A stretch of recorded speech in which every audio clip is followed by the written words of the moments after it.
be surprised that he does, which is come back and win something with Madrid. They are a massive player when we're talking about the domino effects of the transfer market, aren't they, within the summer? And obviously him coming in, saying that he's going to spend £150 million on a particular player, whoever that may be. There's loads of rumours flying around. Michael Olise's name's been thrown in there. That then will trigger whoever gains that £150 million to go and spend it elsewhere, and that might affect the whole landscape within Europe. Yeah, maybe. I mean, let's be honest. The predominant spenders are the Premier League clubs. The scale that we spend dwarfs. I mean, Madrid and Barcelona in recent times have managed to regalvanise themselves. They've sold off their broadcasting rights to be able to recalibrate themselves economically. But Madrid haven't got enormous amount of money. My understanding is they're going to have to sell to buy.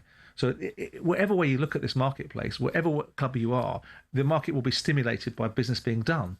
So to suggest that Madrid, on a marketplace that does 2, 3, 4 billion...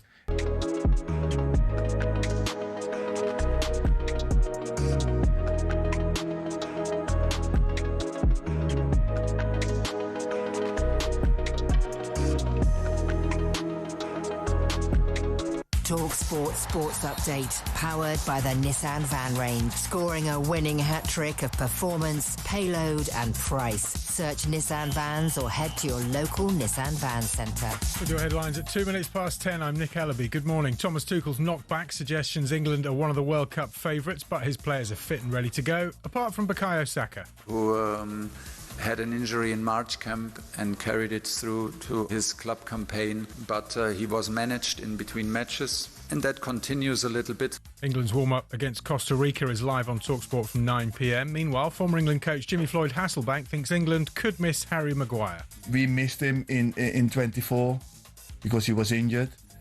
I do understand why he's livid, because he lives England through and through. He likes that responsibility. Jimmy on the talkSPORT YouTube. Spurs are getting a 13th season out of Ben Davies. He's signed a 12-month extension there. Mourinho is off to Real Madrid. Marco Silva's arrival at Benfica allows Jose to return to the Spanish capital. And how's Pep Guardiola doing on his first break from football in a decade? He sounds 5 years younger already.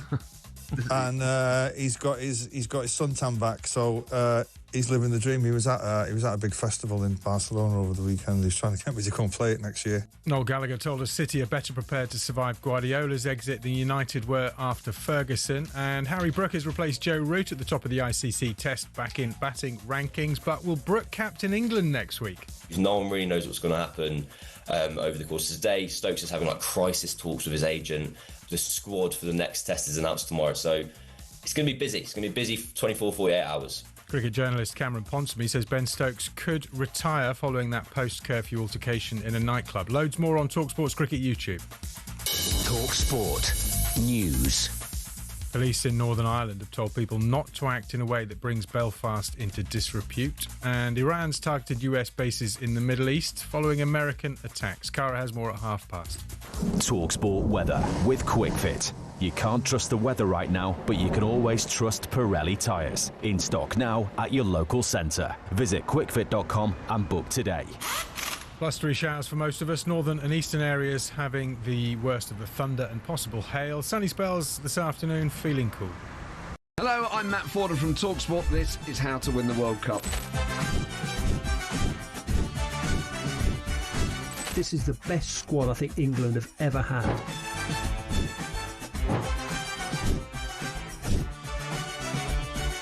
He used to love America, now he doesn't. It's very sad. What?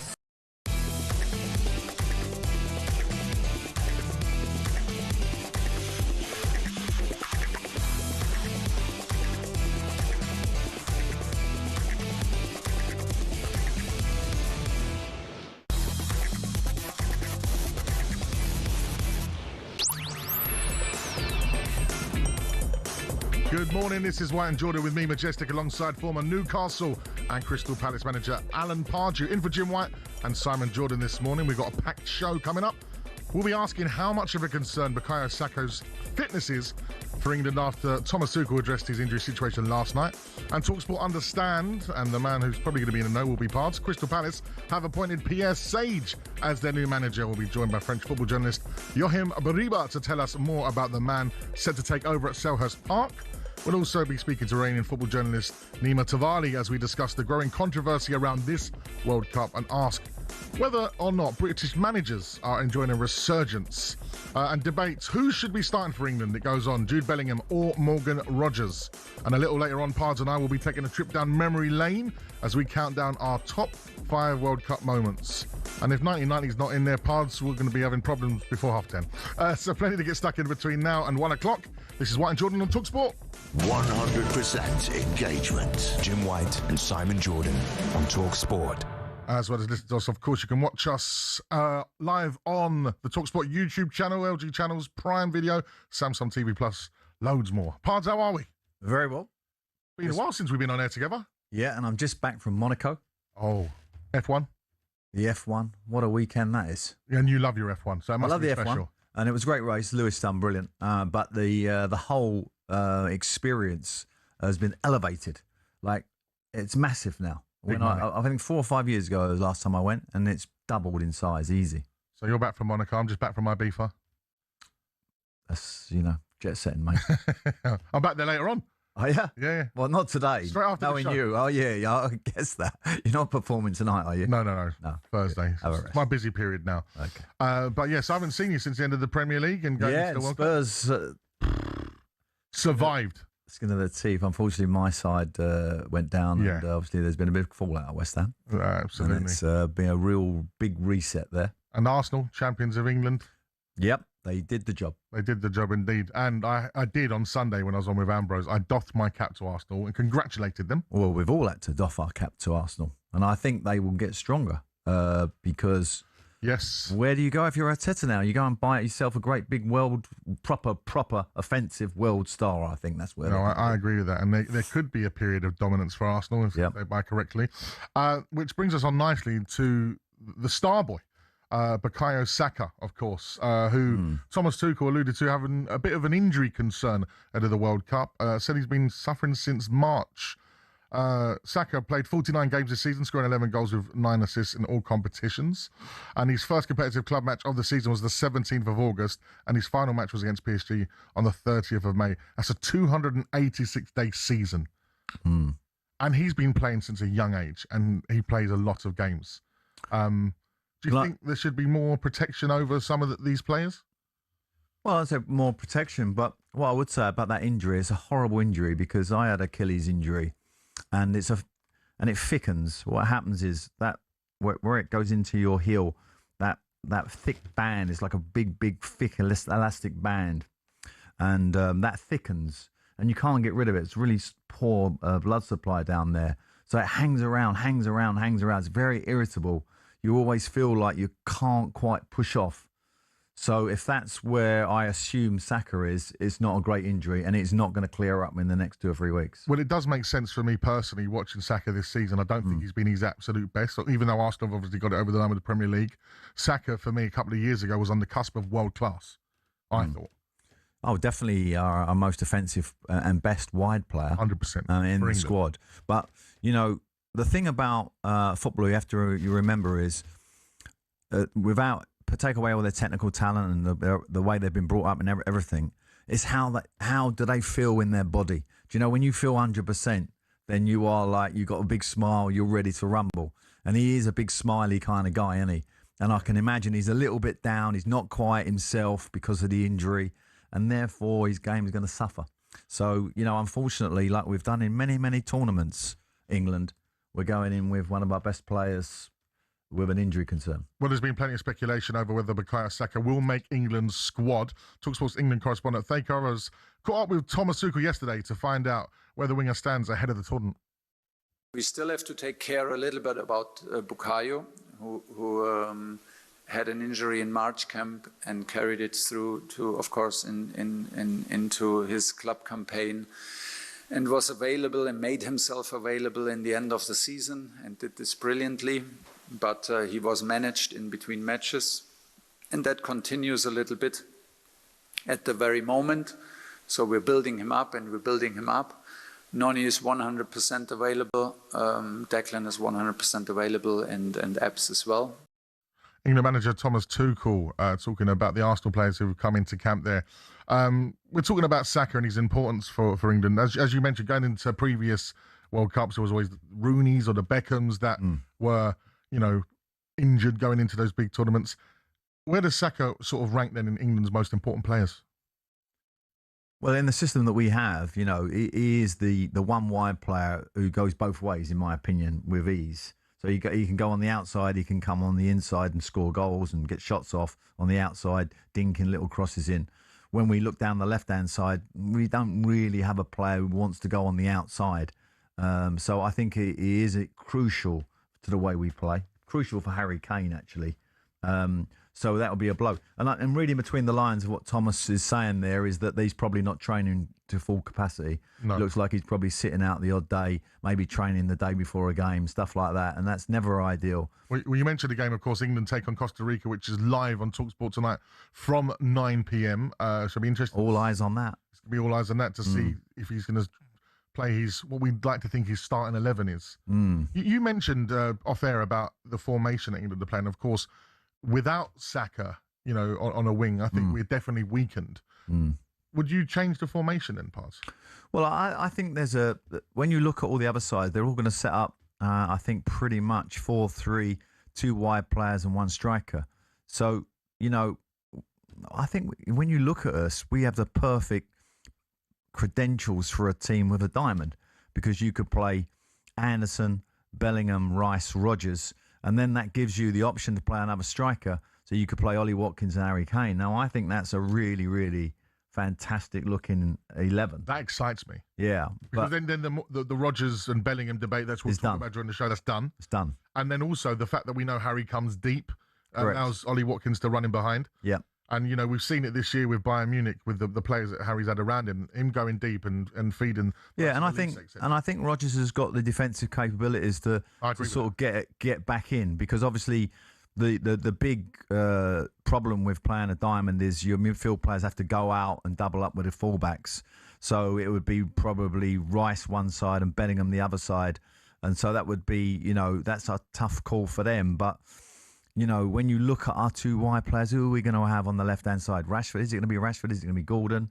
Is Saka fit? You know, so those probably in the England team, the weakest positions are the 2 wide players, I would suggest. So that would overcome it. But, you know, that's why he's paid the money that he's paid Thomas Tuchel to make the decisions. We'll see. Do you think there should be more effort from clubs to maybe protect some of these players later on into the season, going into especially a World Cup season? No chance. That's what I was going to say. There's no chance. Premier League. Arteta's going to sacrifice Saka to win that Premier League. No way. No. And you know, when there was an interesting thing about medical camps, which is I could give you a bit of insight into, because you know, when you're at a football club, your medical team are not in line with the England medical team. So therefore, when they go to the England camp, I used to always get bits back like, oh, he wasn't treated right. They sent him out training. He should have had a rest day here and there. So the medical camps they're not in total unison. They're in conflict at times. They actually think that they really don't want him to go to England, particularly if they've got an injury or a knock. So you got all that going on as well. Yeah, absolutely. Well, if you want to have your say on how much of a loss Bukayo Saka would be for England, give us a call on 03717 223344 now. Also, you can message 81089 or WhatsApp on that same number. We've got some of the Sunday Massive joining us on the show already. Blimey Riley, it's Madge and Pards. Love it. Have a great show, lads. That's from Al, the Arsenal fan. Lovely. You've got Madge and Pards midweek. Love it. Sunday night at work. Keep up the good work. That's from Ash, the Newcastle fan. So if some of our final word listeners are listening, yeah, in the week, I met a few of them in Monaco, by the way. Did you really? Bounced into a few. They loved the show, blah, blah, blah. But kind regards to Madge was most of their messages. Well, it's absolute privilege and honour to be sitting in for White and Jordan today. I do love this show. So we've got big boots to fill. But I'm sure we'll be doing our best. 03717 223344 is that number. You're listening to Majestic and Alan Pardew in for Jim White and Simon Jordan on talkSPORT. Sponsored by Selco. It's where the trade go.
Harry Kane, we are screwed. He dropped quite deep again. I don't mind. You know what's annoying me, right? And I've been seeing it on social media, right? People winding me up already, all right?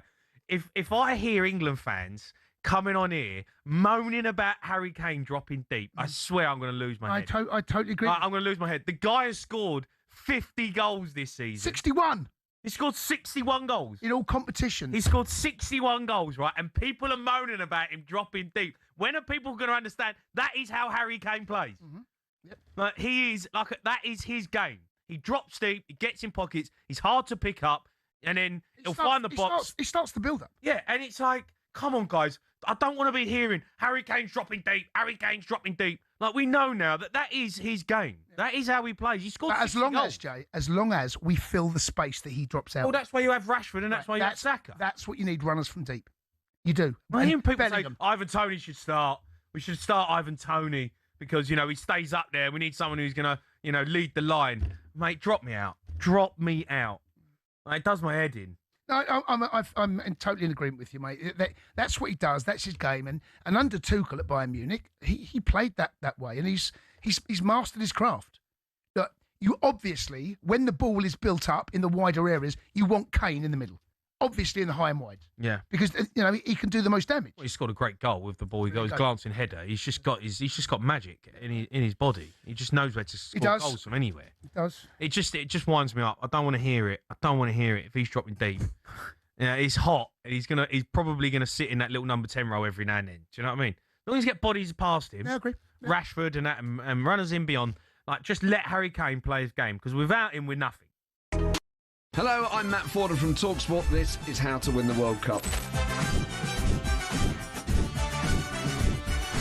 This is the best squad I think England have ever had.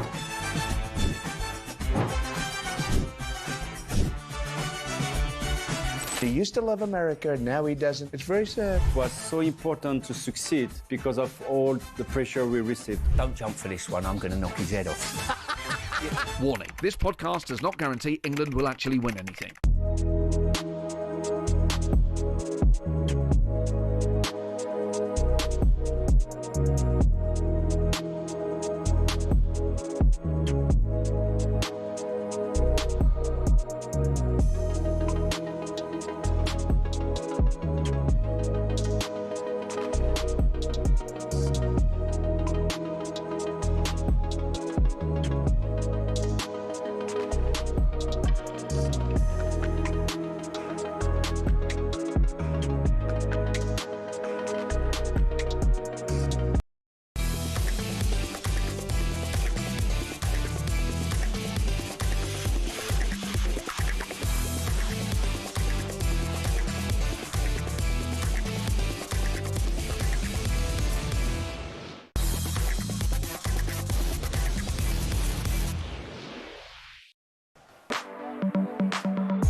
Good morning, you're listening to White and Jordan with me, Majestic, alongside former West Ham gaffer Alan Pardew, as we are here on a weekday morning. So a lot of people are worried that it's Sunday and they've woken up in a strange parallel dimension. Don't worry, it's not Sunday, it is Wednesday the 10th of June. It's just gone 20 past 10. We're live from the talkSPORT HQ here in London, and before the short pause, we was asking about the impact of Saka and the possible injury that he has, that Tuchel, well, he had got an injury, but his involvement in the England team. Some conflicting opinions already, which is what White and Jordan are very much known for. Absolutely. All this hype about Saka, what has he done to get such backing? He scored 7 league goals and 3 Champions League goals this season, with 8 assists in both of those competitions. So why all the hype? What's he ever done for England when you step back and take a look at him? Drop him, get Rio in there, no brainer. That's from David, who is a Burnley fan. This one from Ryan, he says, feels like Sunday night, lads. I might go home and tell the boss it's time for Imagine Pards. Also, Saka is the difference between England winning the World Cup and not. And someone else here, Martin, said, no loss to England at all. Biggest game of his career against PSG, and he made forward passes. I'd rather have Bowen. So, lots of people having their say there about Saka. Do you agree with those who say he's not that important? No, I think he's really important. And I think there's, when you're looking at the balance of a team, you're looking at the kind of makeup and the chemistry of a team. I think he's so important because you can tell he's so well liked as well. So not only his playing ability, it's his character, his personality he brings to the stage. I'm not against Bowen, by the way, because I'm a big fan of Bowen. I think there's not a lot between them, but I think Saka has the edge when he's on his game. If this injury is as intimidating, as kind of is conflicting his kind of performance in some way, then that's more of an issue. And Bowen probably would have to get the nod, which he might do tonight. 03717 223344, of course, is the number to call. And Richard has done just that. Let's go over to Richard. How are you, Richard? Good morning, lads. We all right? Yeah, very well indeed. What do you make of this potential absence of Saka if he's going to be injured? Well, I mean, I'm first and foremost, I'm a Luton Town fan, but I do have a fair few Arsenal mates and that, and we talk, a fair bit about this season. I mean, I'd rather talk about Arsenal than Luton this season, to be honest. but I, I mean, through the years, obviously, we've seen him grow as a player and, as a man. I agree to a certain extent that he is such a good player. This year, I think personally he's burnt out because of the amount of minutes that he's put in, the amount of shifts that he's put in. And I was looking through we could either do one or two things if need be. I mean, at first I was kind of like, who have we got? But with either, but Bowen is a good shout, and he'll definitely want to prove a point, especially now with West Ham getting relegated. So you never know, that could work. Either that, or we switch to a back three and maybe push Quansah up or Reece or even Nico Riley on the right, because I think he's naturally right-footed. I mean, we play with a back three at Luton now under Jack Wilshere, and that has actually turned out pretty all right for us. So a back three with flying wingers can work, and I think it could work with England as well. But I don't know. I'm not paid to be the manager. No, I was talking about the diamond earlier, which I think suits the people we got fit and ready.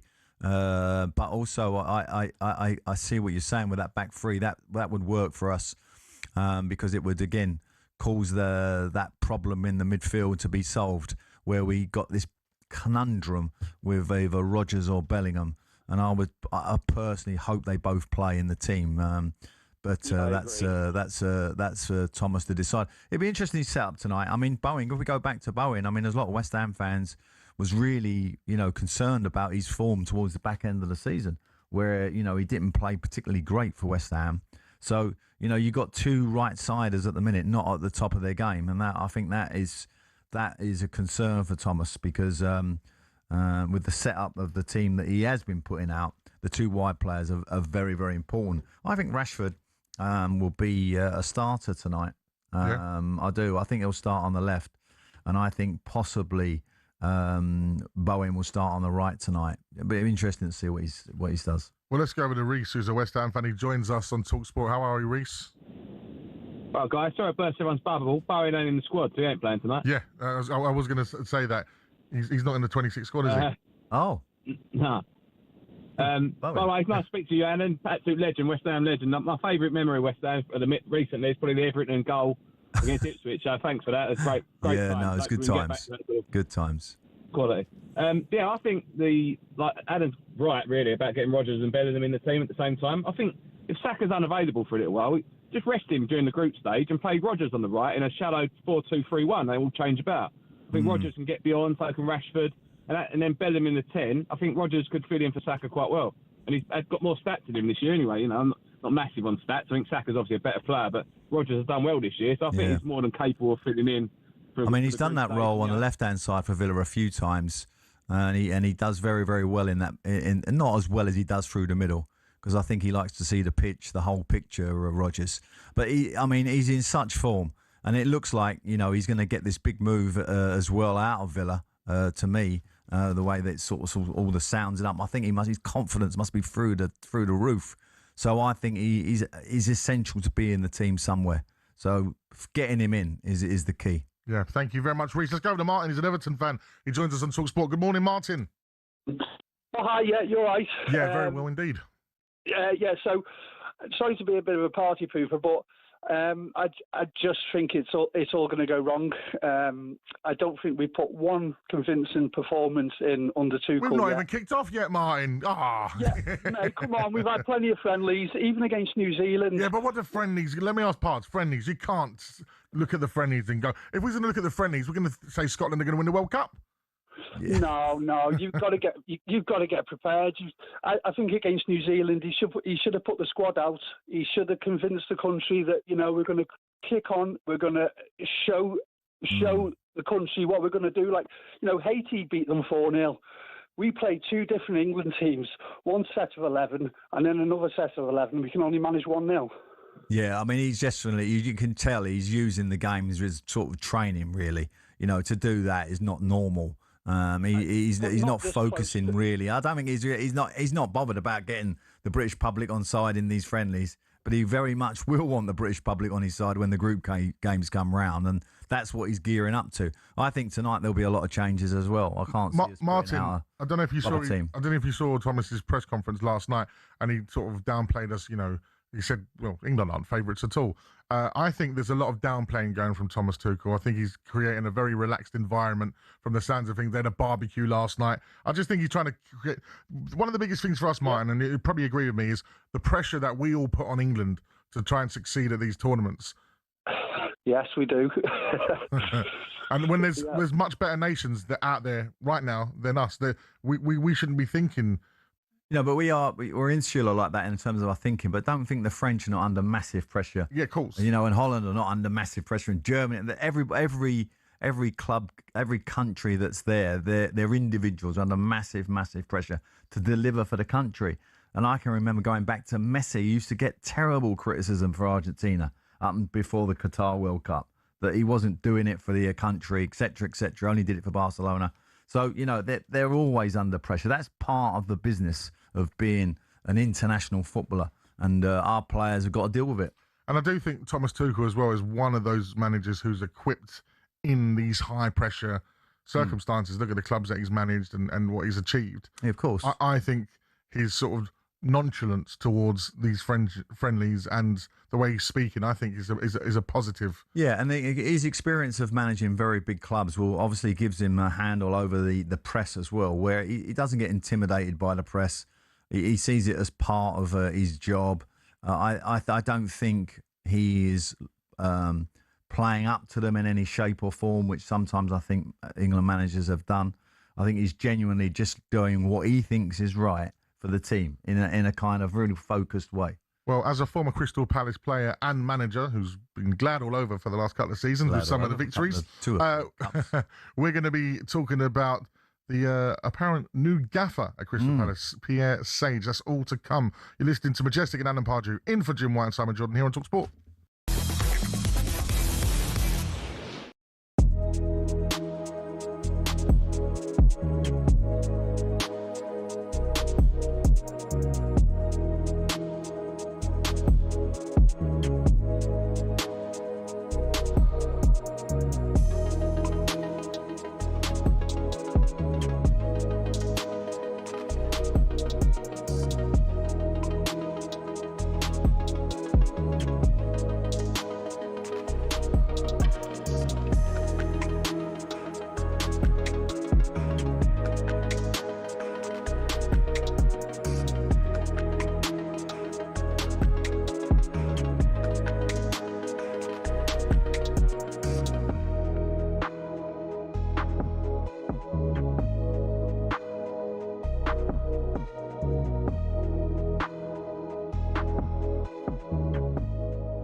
You just mentioned a couple of players there. Is Jude Bellingham one of your clutch players?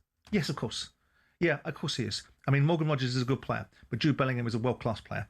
And despite the fact that maybe Jude's going through a phase in his career where people are not taking to him, and maybe there's some issues about some of his disposition, I hear certain things in Madrid from relatively reliable sources that there's no relationship between Bellingham and Mbappe. The two egos can't be in the same room. And that's maybe why Mourinho's been brought back in to try and get some order in place. But let's be under no illusion. Jude Bellingham is a game changer and a winner and a world-class footballer. And if after 75 minutes you change him for Morgan Rogers, what a hardship that is. But Jude Bellingham, by any measurement, any rational measurements, should be in the starting lineup because he is a world-class footballer. And and we've got probably 3 or 4 of them in the team, and he's one of them. You've said that Tuchel's been brought in to win. Yeah. What happens if he doesn't? What's the attitude towards him if he doesn't? Depends how he loses. And that's not me giving him a get-out-of-jail card. I just gave you an example. If you were to play the French in the final of the World Cup, some hypothetical scenario, and we to play a game where we're bold and we play on the front foot and we're not waiting for the opposition to do something to us, we're at the opposition, taking advantage and opportunities, and we go to a penalty shootout because both teams have played a wonderful game and drawn 2-0 and we lose because someone misses a penalty. What do? Say to Thomas Tuchel, you failed. I know in the binary world that I would have it sometimes. You either win or you lose. Everyone can come second. It's not difficult. Just turn up. But there is a way that England... I'm looking at this tournament going, for once, beat someone that we, on paper, can't. Or... Thomas Tuchel has denied any suggestions England are one of the World Cup favourites, but his players are all 100% fit and ready to go, except Bukayo Saka, who had an injury in March camp and carried it through to his club campaign, but he was managed in between matches. And that continues a little bit. Elsewhere, Marco Silva is now confirmed as the new Benfica manager. Stuart Pearce says after 5 years, the Portuguese leaves a huge void at Craven Cottage. He continually put Fulham in a position where they were never ever looking over their shoulder of a relegation campaign or anything of that ilk. Played some good football, so I think he'll be a massive miss. Well, Silva's arrival at Benfica allows Jose Mourinho to go to Real Madrid. Meanwhile, Atletico Madrid have rejected Real's £129 million bid for Julian Alvarez. And we understand Ben Stokes is being given time to consider his position as England captain. Cricket journo Cam Ponsonby has been speaking to talkSPORT. No one really knows what's going to happen over the course of the day. Stokes is having crisis talks with his agent. The squad for the next test is announced tomorrow. So it's going to be busy. It's going to be busy 24, 48 hours. Well, after an altercation in a nightclub and breaking a curfew, Ben Stokes could be suspended, step down or retire from cricket altogether.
A very good morning to you. It is talkSPORT with me, Majestic, alongside former Crystal Palace player and manager Alan Pardew, in for White and Jordan today. Don't forget that number 03717223344. This show is very much powered by you guys as always. So it's time to turn our attention to your former club, Crystal Palace, because we are understanding that Pierre Sage, obviously as English people, like Pierre Sage, he's French. So it's Pierre. In South London, it'd be Sage. Yeah, it'd be Sage. All right, Sagey. Sage and onion. Yeah. But you better get your finger out, Sagey. That'd be a Pierre Sage quote. We talkSPORT understand Crystal Palace have agreed a deal to appoint Pierre Sage on a contract until 2029. That's what talkSPORT understands. Can you give us any more info on that? Because obviously, your former club, you might know some more info. Well, there's a couple of things that are quite important. Once, strategically, I think it's a good move because he played the same system at Lens as Palace played, with three at the back, wing backs. So there's continuity there with Glasner's team. I think they are awaiting, or he is awaiting a work permit. And once that's cleared, it'll be done. So the financials are done. He will be. He'll be glad he's not waiting for a World Cup permit. Yeah, absolutely. Yeah, that's another issue. So he will be installed at Crystal Palace. And I think that's a coup for Crystal Palace. I mean, you're talking about probably the highest rated manager in France at the moment in terms of what he's done at that football club, and to actually for Crystal Palace to have got him in is a bit of a coup in terms of where they are. Palace, won a European trophy, won the FA Cup. It's now establishing itself, as a top 10 club in the Premier League, although it's only ever been in the top 10 once in the Premier League. When was that? Under my two. Of course it was. You see how I just slipped that in? Oh, you had to slip that in. We're going to be joined at 11:45 by French football expert Yohim Bariba, who will tell us a little bit more. So, Palace fans, I know we got a lot of Palace fans who listen And to me, us. I'd like to, because there are, obviously, I don't know very well. It'd be nice to hear his feedback. We know Lee, the chairman of Cuffley, he's a big Palace fan. Listen to our show on a Sunday. I'm sure he'll be listening with ready to hear exactly what they're getting because, of course, big shoes to fill with Oliver Glasner going. He's set the bar rather high at Crystal Palace. Oliver's being shouted for AC Milan. Did you see that? Yes. What a move that would be for him. Do you think that he has set the bar almost too high, maybe for because there's trophies after trophies with Palace after the last couple of seasons? Do you think the Palace fans now expect, or they understand that it's been an amazing journey with Oliver and it's going to be a rebuilding situation now? Because the first thing that he's going to have to do when Pierre Sarge comes in is keeping that squad together. Yeah, obviously, that is the issue, is are they going to keep on hold of two or three of their really well-known and well-liked players, Walton probably being the top of that tree. So that will be his first on his agenda. I mean, I don't actually think, although they've won the trophies, the performances, particularly at Selhurst, haven't been brilliant this year. The European campaign, very much like when Spurs won it, has been the highlight. Not so much the form in the league. So I think he's got a bit of room there to gain some credence with the fans without actually bringing home a trophy. We all know, what is it, 100 years before we actually managed to win one. So I don't expect Crystal Palace to wait another 100 years, but I think he'll have a little bit of licence. You mentioned your time at Palace and having them in the top 10 of the Premier League. When you came to Palace, what was the appointment process like under Steve Parish? How many stages of interviews? Like he came looking for you though, didn't he?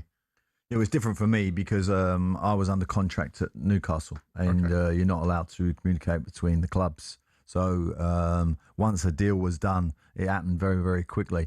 This process would probably have been similar because I think there's a fee to pay Lens for his services. I did see a fee about 4 or 5 million, I think. Yeah, because there was a compensation package to Newcastle when correct. So you have to sort of go through that process, and then you haven't got long. I think we was playing Villa, so the financials between myself, my agent, and the club, i.e. Steve Parish mainly, happened. I don't know, over like a 4-hour period, literally that. So yeah, it's kind of at the moment. Of course, later on we'll be talking about Kieran McKenna and possibly with Fulham as well. Kind of similar situations as well, hot property when you're a hot British manager, people coming in for you. Yeah, well, that is it, and it's the same with players. And one of the reasons we have agents is because the way contracts are kind of are worded that you cannot communicate with each other. But of course, agents can, and that'll all be going on in the background, of course. Yeah, absolutely. So really and truly, when you get to that point, it's done. With a player, they roughly know what's happening. Let's just talk about, once again, Glasner's time at Crystal Palace. It's such an easy thing to sum up because it's been amazing. But how would you sum up his time at Crystal Palace? Does he go down as Palace's greatest ever manager? I still got Steve Coppell above him. And then the reason I got Steve Coppell above him was only because he finished second in Division 1, by the way. Second, in the whole league, on a budget which was ridiculous. And found the likes of Ian Wright, Jeff Thomas, etc., etc. And so I still have Steve Coppell as my number one Crystal Palace of all time, but Oliver firmly planted in as number 2, winning the trophies and the way he conducted himself. That last period when he, in January or November, when he decided to make it clear he was leaving, I didn't think was a great moment for him, but winning the 2 trophies was definitely the highlight. The performance in the semi-final and the final of the FA Cup were off the wall, and the winning the Europa Conference final was complete. The opposition didn't get a sniff, and that's and that's what you got to do when you get to finals. Do you think Glasner will have any regrets leaving now? No. I think he was quite a single-minded guy. I think he done what it was said he was probably going to do. Win a couple of trophies, take the club forward, which he's done, and leaves with, and I think all Palace fans bless him. You know, I can't think of one Palace fan who has a grievance against him, really. They're like, you've done absolutely brilliant for us. Thank you so much. On you go. Who do you think out of that Palace squad now is the most important player to try and keep there under this new regime? Nunez is important to them. The right wing back, massively important. He takes them up a level, I think. Walton. Of course. How hard is it going to keep him? Because obviously there's been people admiring him for a couple of seasons now. Well, that's the problem at Crystal Palace. You know, if an offer is going to be over 70 million, Eze, Elise, you know, Palace are going to take it. They have hedge fund backers. They are always looking at the bottom line. And the bottom line will always have a financial level. Well, of course, with that conference victory comes Europa League qualification as well, doesn't it? Yep. So another European tour for the Palace, for the Eagles fans. That's going to be something special for them. And Pierre, perhaps with Pierre. And Justice, really, after getting thrown out a bit, you know, I the year knew you before. were coming with that. Yeah, but it was, Justice for Palace. Come on. It was a ridiculous decision. And, you know, all this multi-club ownership.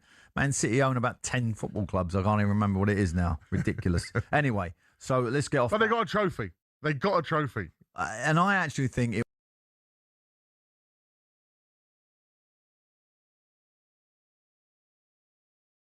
I mean, all Palace fans can't wait for the away trips. Mr. Sage, Pierre, will be guiding them. Absolutely. 03717 223344 is the number to call us. Crystal Palace fans, give us a call. See what you think about the new gaffer and, of course, the legacy that Glasner leaves behind. You're listening to Majestic and Alan Pardew, in for Jim White and Simon Jordan on talkSPORT with Selco Bidders Warehouse. Check out this month's real deals at selcobw.com.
Obviously, we've got you on to talk about France and the French squad. How confident is the country of going all the way? Because every single person I speak to, and I say, who's going to win it? Everyone I've spoken to says France first. When you look at the squad, I think we can say we favourites to win the tournament. But I don't know. I've got to say I'm a bit worried because I've watched the last few games and we are conceding goals, and I don't know, Mbappe looks like he's not in his best shape yet. And, you know, I think coming into the World Cup when you're heavy favourites is not easy. So, I don't know. I think we'll be up there, but there's other teams that can win it as well. France have got an outstanding forward line, haven't they, Neil? I mean, look at Elise's form, Dembele, Mbappe, Barcola, Doué. But like you says, is it the defence? Maybe a full-back, left-back, right-back? Do you think that's where they might let themselves down? I think that the defense is a bit of a problem right now.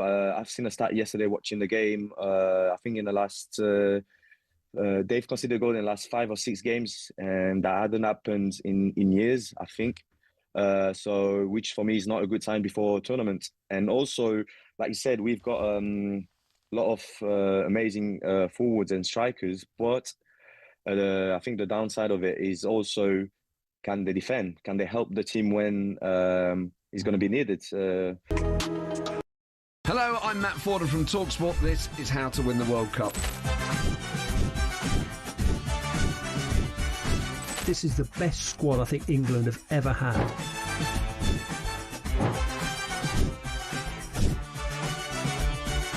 He used to love America, now he doesn't. It's very sad. It was so important to succeed because of all the pressure we received. Don't jump for this one, I'm going to knock his head off. Warning, this podcast does not guarantee England will actually win anything.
Good afternoon. It is talkSPORT. It is me, Majestic, and former West Ham, Crystal Palace, Newcastle gaffer Alan Pardew in for White and Jordan on Wednesday, the 10th of June. This has gone 10:46. We're live from the talkSPORT HQ here in London. Don't forget, you can watch us on the talkSPORT YouTube channel and across smart TVs. Past loads of messages coming in, and it's like a bit of a shock for people to hear us on a Wednesday, because of course, for those that don't know, we're usually doing Sunday nights, Sunday evenings. The record-breaking final word with Madge and Pards. We've got a nice message here. Hello, my name is Rick. I used to work with Pards at Reading. Oh, great to hear his voice on my way home from work in Qatar. He's a lot better than that Jordan bloke. My point of view for England is what all England fans want is some courage to show off our talent. We'd all rather go out getting beat by going for it. That's great to hear your voice, mate. That's from Rick Lowe. Rick Lowe. Rick Lowe. Him. Rick Lowe, we got him out of the services. Tough boy, by the way. Tough boy.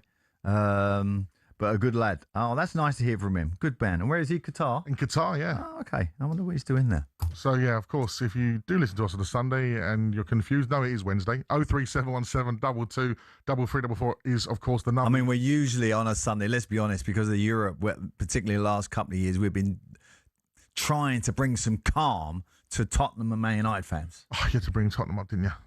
Well, I've had to, because the last couple of years has been hellish for me, isn't it? And then I do the Inside Spurs podcast with Abby and Sonny as well for talkSPORT, and it feels like at the end of the season I went missing. You did go missing because it's the start of my. No, because I think you was genuinely knew that it could happen. No, it was like, I'm getting out of it. For those that don't know, in my other world, I am a DJ and producer that travels to. I don't like you to use the word DJ, mate. You're more than a DJ. Yeah. Well, that's what I say. That's why it's just Majestic as an artist. Correct. And my real name's Kevin. If anyone feels better calling me Kev, you can. But everyone calls us Madge and Pards on the Sunday. But yes, I am a Tottenham fan. And a little bit of news for you. Tottenham can confirm that Yves Bissouma has now left the club. His contract expired. Of course, it's that time of the season. Yeah. How do you feel about that? You quite liked him, didn't you? Disappointing from him. Right. In terms of he came on such a great reputation. He was brilliant for Brighton, wasn't he? He was fantastic. Came to Spurs. He had some good moments at times. Of course, a couple of off-the-field incidents that didn't sit great. Big shame. He's won a trophy with Spurs, so I'll always hold him in high regard in that instance. And, of course, wish him the best. It's a shame to see him go. But Spurs are now in a rebuilding place, and this is exactly what we need to do. We've given Ben Davies another contract for a year. I think he might be at the club for the next 25 years. He's 13 years Benny Davies has been there. How many appearances has he had? I'd have to check that out. But it won't be that many because he's never been like a starter. Price per appearance would be interesting to work out. Oh, it would be good value for money. But one thing I don't think he would be, if I'm honest. One thing Ben Davies is an amazing professional and human being. And I think he's someone that the club will recognise. They want him around in the dressing room. And you can see that. Spurs, when we was in big trouble at the end of the season, I think we were looking for who are the leaders. And Benny Davies, of course, was injured. And you're looking round. And that's why I'm so excited about Andy Robertson coming to Spurs. Because that is a leader right there. He's won it all. I want people in that dressing room who can turn around to people and go, hey, you, shut your noise. I've won everything. You don't know what you're doing. That was a Scottish accent. Well, that's probably what he'll be able to say. Let's hope he can produce the same sort of performances because, his performances weren't particularly brilliant, I didn't think, towards the end of his tenure. Robbo? Mm. I'll tell you, it was a nice video. I forget that Michael Dawson was his captain at Hull. So Michael Dawson welcomed him and he said, Robbo, welcome. No, it was a very nice video indeed. Yeah. So, some news there for you. Tottenham can confirm that Yves Bissouma has left the club. That's because his contract has expired, has run out. So that's my team. Of course, you've managed all different teams in the Premier League, but your team that you grew up supporting, of course, was Fulham. Fulham. And you go often to Craven Cottage. I do indeed. And it's time to talk about your team because Kieran McKenna is becoming increasingly likely to leave Ipswich this summer. talkSPORT understands McKenna is Fulham's top target to replace Marco Silva, and the club are weighing up whether to trigger his £8 million release clause. That's how much he means to Ipswich.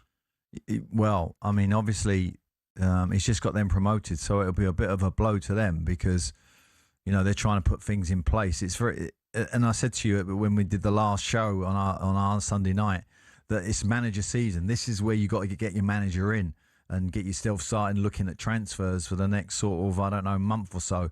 So this is the manager season, and it looks like he's going to go. Blow to Ipswich, good for Fulham, I think.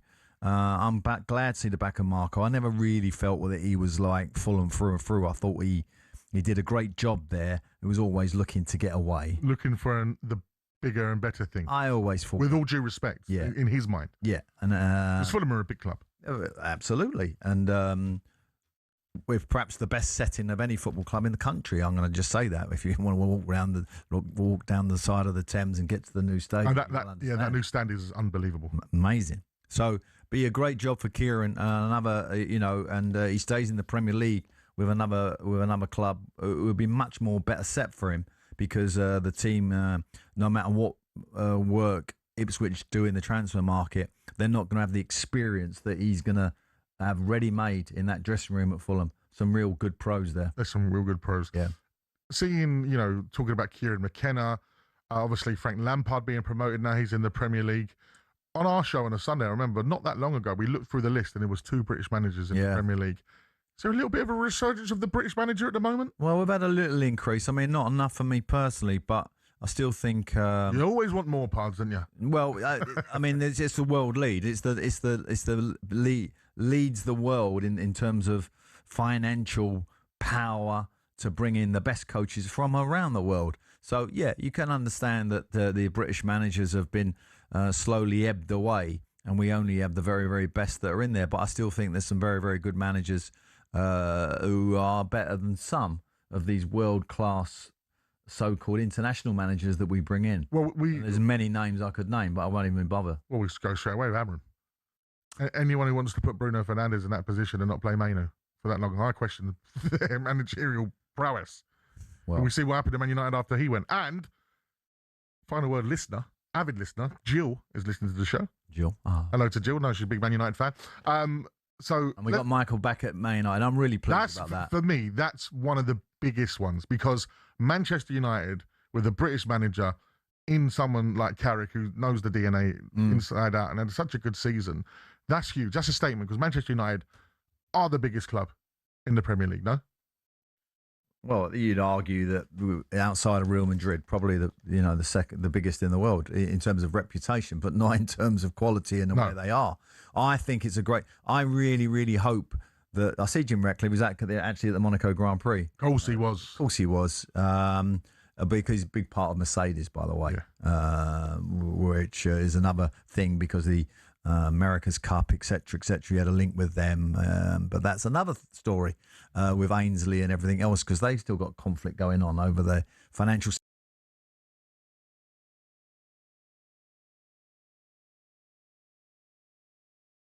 Let's go from Enfield. Let's go about Monaco and boats. Let's go back to Michael Carrick. I really hope that when that lull comes, when he has those 3 or 4 games where it doesn't look great, he gets the backing. That he gets the backing, and certainly from his old teammates who are all in the media, show a bit of respect and give him a bit of time. But that will come, that moment. Yeah. In terms of best British manager out there, I'll throw some names that you got: Kieran McKenna, Eddie Howe, Michael Carrick, Steve Clarke, Craig Bellamy, Rob Edwards, David Moyes, Frank Lampard. Who for you is the best British manager right now? Well, I still think Eddie, who had a difficult season last year, but when you look at his CV and look what he's done, I think... But bad season. had a poor season last year. Yeah, but it weren't difficult. It was bad.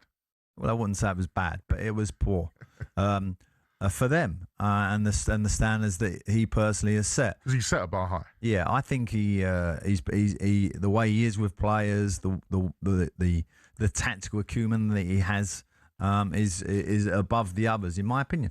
Absolutely. You're listening to Majestic and the one and only Alan Pardew in for Jim White and Simon Jordan on talkSPORT with Selco's Builders Warehouse. It's where the trade go.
People in the pub aren't sitting around in the pubs talking about accessibility. We are. The media are. We're creating conversations to be able to confect outrage, to be able to create content. Most people accept it. They accept the reality of the circumstances that these premium games, these premium tournaments have a caveat which means that ultimately they're beyond the reach of most people. That doesn't make it right. I'm not arguing for the right and wrong of it. I'm putting the pragmatic reality of it.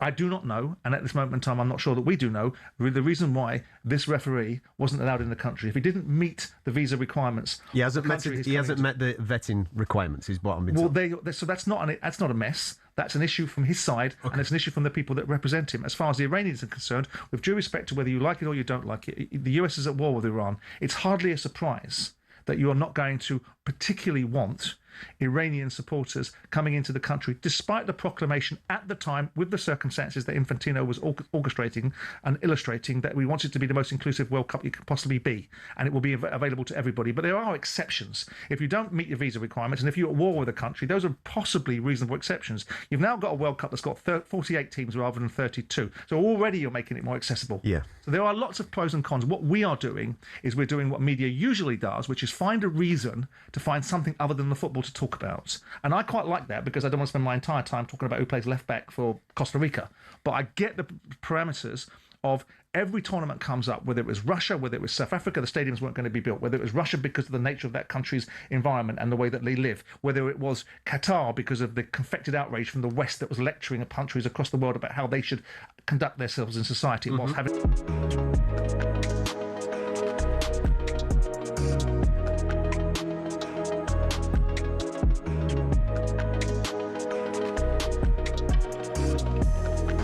talkSPORT Sports Update powered by the Nissan Van Range. Commercial vehicles built around your business. Search Nissan Vans or head to your local Nissan Van Centre. With your headlines at 10:59, I'm Nick Ellaby. Good morning. As Thomas Tuchel warns Bukayo Saka is the only England player not 100% fit, talkSPORT's Alan Pardew explains how tricky it is to get over an Achilles problem.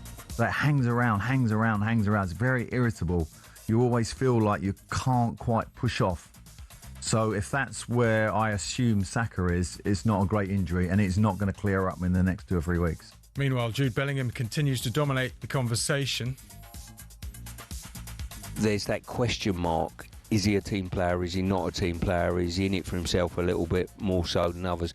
Whether it's true or not, talkSPORT's Stuart Pearce says that's the perception of Bellingham. His former coach at Birmingham, Pep Clotet, told us there is no problem with Jude's attitude. He's always been very professional. He's always been very, very serious about his job, about his teammates, about his team. England's warm-up against Costa Rica is live on talkSPORT from 9 p.m. Meanwhile, we're told Marcus Rashford will return to Man United this summer. Barcelona are not expected to activate that buy clause. Pep Guardiola is looking 5 years younger already. That's according to Noel Gallagher, who's spoken to Pep over the weekend. Gallagher's sure the City chairman is prepared for life after Pep. When I was there on the last day, Caldoon was in where we were watching the match. I pulled him to one side and I said, "You're not leaving, all right?" And he said, "I'm going nowhere." He gave me a little 5-minute pep talk, and I felt good about it again.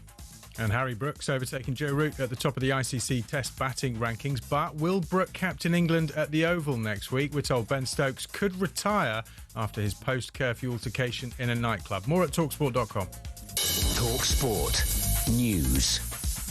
The victim of Monday's attack in Belfast lost an eye, and the suspect will remain in custody for another 4 weeks. And police forces across the UK are monitoring intelligence on further protests. Cara has more at past. talkSPORT weather with QuickFit. Spring forwards with Bridgestone Turanza all-season 6 tyres with a 25,000 mileage guarantee. Book today at quickfit.com. Conditions apply. Blustery showers for most of us. Northern and eastern areas seeing the worst of the thunder. Hail possible as well. Sunny spells this afternoon, feeling cool. Hello, I'm Matt Forden from talkSPORT. This is how to win the World Cup.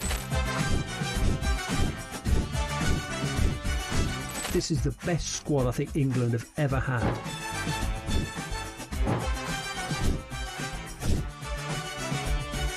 He used to love America, now he doesn't. It's very sad. It was so important to succeed because of all the pressure we received. Don't jump for this one, I'm going to knock his head off. Warning, this podcast does not guarantee England will actually win anything.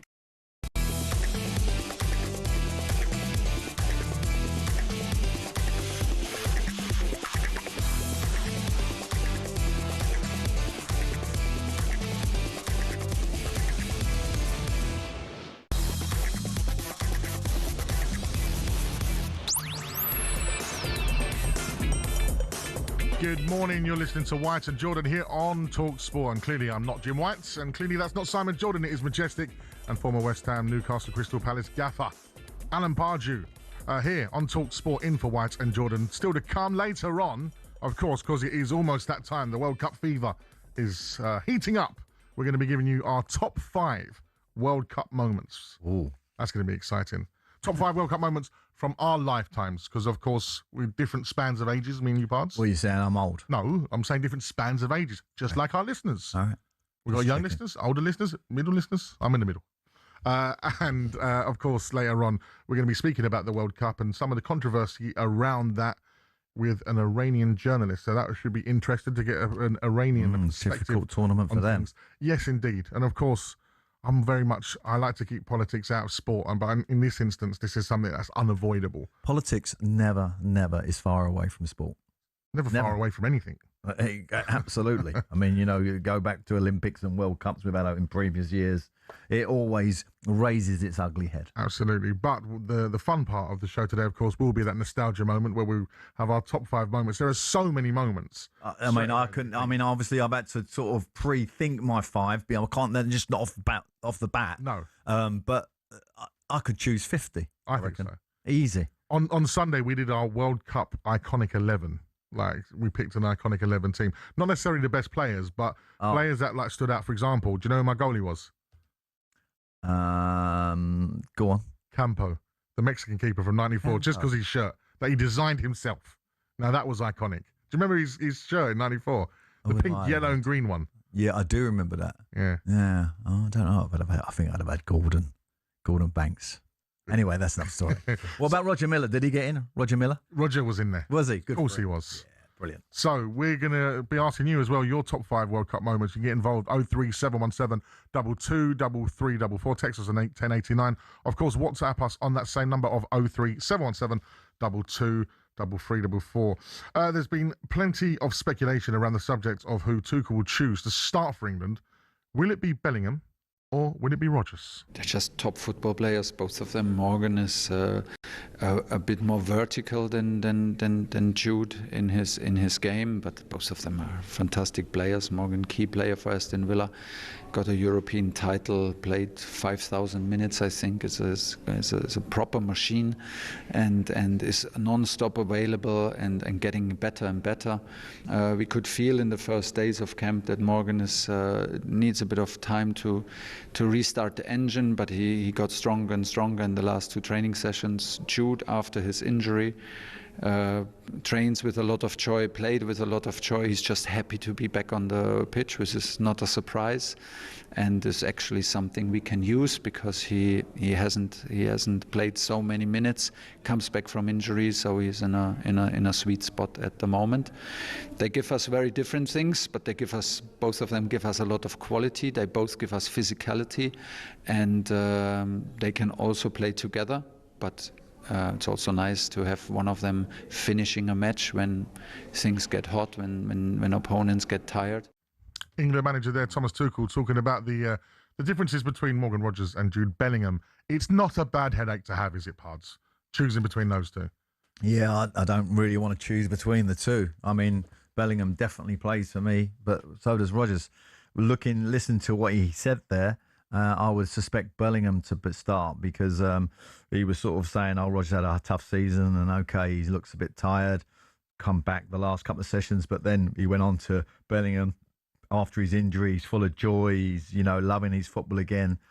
And then right at the end of the whole conversation, he says, yeah, but you know what, whichever phase of the game it might be, they can make an impact, meaning that I don't think both are going to play, in my opinion, from that conversation. I would suggest Bellingham will start, Rogers will be on the bench, but will go on the pitch. Well, surely that's a good thing to have because, of course, like you said, there has been a long season for a lot of these players. You know, all the top players in that England squad have gone deep into competitions, if not finals, as we've seen, the Villa lads, the Arsenal boys, Crystal Palace, etc. So managing minutes at this tournament is going to be very essential, especially with the conditions, no? When you talk to any national manager, right, and I think back to all the tournaments and all the ex-players and ex-managers who have been on panels or chat shows like this, they all talk about that first game, how important it is. Because if you get the win, of course, then the group opens up for you to rest players. Because you're on the back of a win, you can put a couple of players, change the team. If you lose that game or draw it and you're under pressure, you're almost forced to play your best team in the second game. So it's a conundrum then. You're not using on the whole squad. So the first game's so important. We got a tough one, Croatia, a really tough one. Be a tough one to win. If we can get a win in that, then managing the group will be a lot easier. Absolutely. And then that brings me on to other players like Harry Kane, etc. Because, of course, Harry, a goal scorer, someone who's won a Golden Boot at World Cup before, he's going to want to do the same again, isn't he? Really and truly, he's a winner like that. He wants to, win Golden Boots and get as many goals as possible. Even though he's a selfless player as well. He'll play for his team and he'll do what's needed of him. Yeah. How would you manage his minutes, for example, if you're Thomas Tuchel? Because he's played a lot of football for Bayern this season. Yeah, I'll definitely start him the first two games and hope that if we got 2 victories, I would play Ollie in the third and save him for the first qualifying game. That would be my plan. But like all managers, those plans very rarely come to fruition because something horrible goes wrong. Well, let's hope that isn't the case. But so, for example, if we didn't change the formation, you're going to go with Bellingham as a start? Personally, yeah. Yeah. In terms of the egos of the squad, etc., there's some, big name players, and that's because they're international players. Yeah, you're not an international player unless you've got some sort of ego. You have to say about you. You might be a quieter ego, or you might be a loud ego, but you got an ego. Yeah, they all want to play. How does he manage that? That is what an international manager has to do. Some do it differently. I don't know if anyone's seen the Netflix documentary about the French group when they all went on strike, wouldn't train, and that's when egos completely get out of a hand, and they wouldn't train on a particular day because they was protesting about Nicholas Anelka being sent home, etc., etc. It's a great watch, by the way. You should see it. It really gives you an insight into how a manager's thinking, into how the players are thinking. And the Dutch over the years, my goodness, the infighting that they've had with egos, which is no surprise. I've managed a few Dutch people. They're tough. So it is a massage friendly place, and I'm talking about a mental massaging. Something that you sometimes need. On a Sunday after an arm round. Yeah, they pick you up now and again. Get a coffee down your match. That's why you're the gaffer. That's why I call you gaffer. I'm like, morning gaffer, are you? Yeah. So you just got it in you. Right, and some other news as well. We mentioned earlier on that Yves Bissouma's left Tottenham have departed ways with Bissouma. Yeah, I'm taking his contract to run out, right? Some of the Manchester United have announced that Casemiro, as we knew. Yes. Jadon Sancho. He's going to start for Brazil, which would be great for him. Great into the season. Yeah. Jadon Sancho and Tyler Malachi have left the club as well. Malacia, sorry, have left the club. Yep, that makes. Jadon Sancho then, is he a free agent then? So yeah, I mean, he hasn't really done enough to warrant a massive contract like he was on at Man United, but he'll get a good move.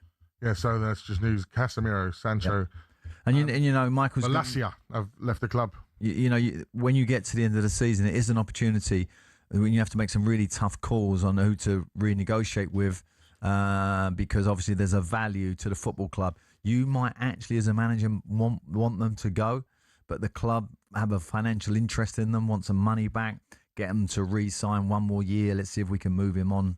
It'll be good for you for the year. You have to have all those kind of debates. Jadon Sancho, he's only 26. Yeah, of course. Where should he go? Crystal Palace? Could that be somewhere for him? I think that will be the kind of club that he'll go to. Yeah, that midsection of the Premier League. I don't think he's going to get a move to one of the top sort of 6 clubs. What about a club that finished 17th last I mean, year? when I talk top 6 clubs, I don't include Tottenham. By the way, stop that. Just what I say. I knew he was getting. You knew I was going there. A little glint in my eye. I can see it. I can see it coming out. I teed you up for it. But do you think his perceived attitude could be an issue for some of those big moves? Because we know he's got the talent. Yeah. The problem with that United couple of years, and when I go back a couple of years, all that group got tarnished with that, didn't they? Yes. Rashford and Jordan and Manu and all, they all got sort of tarnished with the same brush. Who knows? I don't know him that well enough to comment on that, what his attitude is like. All I know, playing-wise, inconsistency has been a bit of an issue. Yeah. Sometimes you can reach some really great heights, and other times, there's not enough on show. Just quickly, what would be considered a success for Thomas Tuchel at this World Cup? Does he need to deliver the trophy to keep the England fans on side? What do you think? What's success for Tuchel? Well, if you look at Gareth over the last, 3 or 4 tournaments, wherever many it was, the semi-final was sort of needed for him to keep the job, I think. And I think the same with Thomas. But, I still can't quite work out why they hired him for this World Cup. They said, like, well, we're gonna hire him, and his job is to win us the World Cup, right? Yeah. And then his contract ended, and then they renewed it. They extended it. So I didn't get that at all. Didn't make any sense to me. It's simple for me. And I really like the way Thomas Tuchel talks. And he's a very intelligent guy. I could listen to his press conferences all day. He speaks very well. Good manager. But for me, he has to win the World Cup. If I'm going to sound so old school here, but if I'm going to have a German manager managing England, it better be to win the World Cup. And even then, it just doesn't necessarily feel that right. It's like we had to get the German manager in to win the World Cup for England. Well, that's what he has to do. I personally don't think we needed to get a German manager into the world and win the World Cup. No, you never did. No, I think we got plenty of English managers here who could have won the World Cup with this group. I mean, when I say we could have won the World Cup, we're not favourites. And I think Thomas made that point yesterday. Yes. And any English coach going in there knows we're not favourites. Spain, France look above us, Brazil maybe. Argentina, we're in that kind of. We're in there though. Well, do you think Tuchel said that to take the pressure off the players? Because that's what it feels like, and I definitely feel like in itself a little bit. Yeah, free yourself up. You don't want to sort of, tactical manager move. It'd be interesting if someone like imagine if when you go rewind the clock, right? That's why I always wanted Brian Clough to be England manager because I think he would have actually gone into a tournament and said we'll win. Yeah, without even hesitation. I don't know about you, but I definitely feel there's a bit of a different feel around going into this World Cup. There's always this. Well, what do you mean by that? Like the pressure to win it, like England more expect. Or less? I think it's actually less. I just feel like maybe Tuchel's taking that pressure off a little bit there because he's just so calm. Well, maybe it's that calming German influence. Yeah, you wait till we got a couple when we don't perform well. Oh yeah, and then it'll all start again. So. Listen, we're 1-0 down to Panama and we need a draw or something. That's when it all changes. Yeah. I mean, even Gareth. I met Gareth the other day, and obviously I know him and I played with Gareth. He's a good friend of mine, but he's been affected by that England job. There's no doubt about that. He has kind of like a blinking and a twitching that he never used to have, quite as profound. So it's the pressure of that job. It can leave a mark on you. And Gareth hounded it so well. But of course, it's left a mark on him because, you know, it's such pressure. You can't imagine. In this period, in this World Cup period, Keir Starmer's got a difficult job as Prime Minister of this country, but it's not under the same scrutiny and pressure that you are as World Cup manager in this particular period. Wow. There you go. So, Keir, have a day off. Relax. You ain't got the hardest job. You're listening to Majestic and Alan Pardew in for Jim White and Simon Jordan on talkSPORT with Selco Builders Warehouse. It's where the trade go.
Fozzie, you're a lot older than me, so you would have seen more England goalkeepers.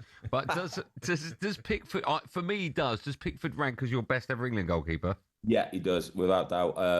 I still just think he's got so many more years left in the tank in him as well. He's found a level now, especially over the last, I'd probably say 4 or 5 years, even in the Premier League, where he just knows what he's doing and he's in full control of everything he's doing, apart from his emotions, because he still goes absolutely crazy on the pitch and watching, running around. But I know what I'm going to get from him. I'm going to get a 7.5 out of 10 every single England performance. Yes. And to have that from a goalkeeper is, honestly, it's worth its weight in gold.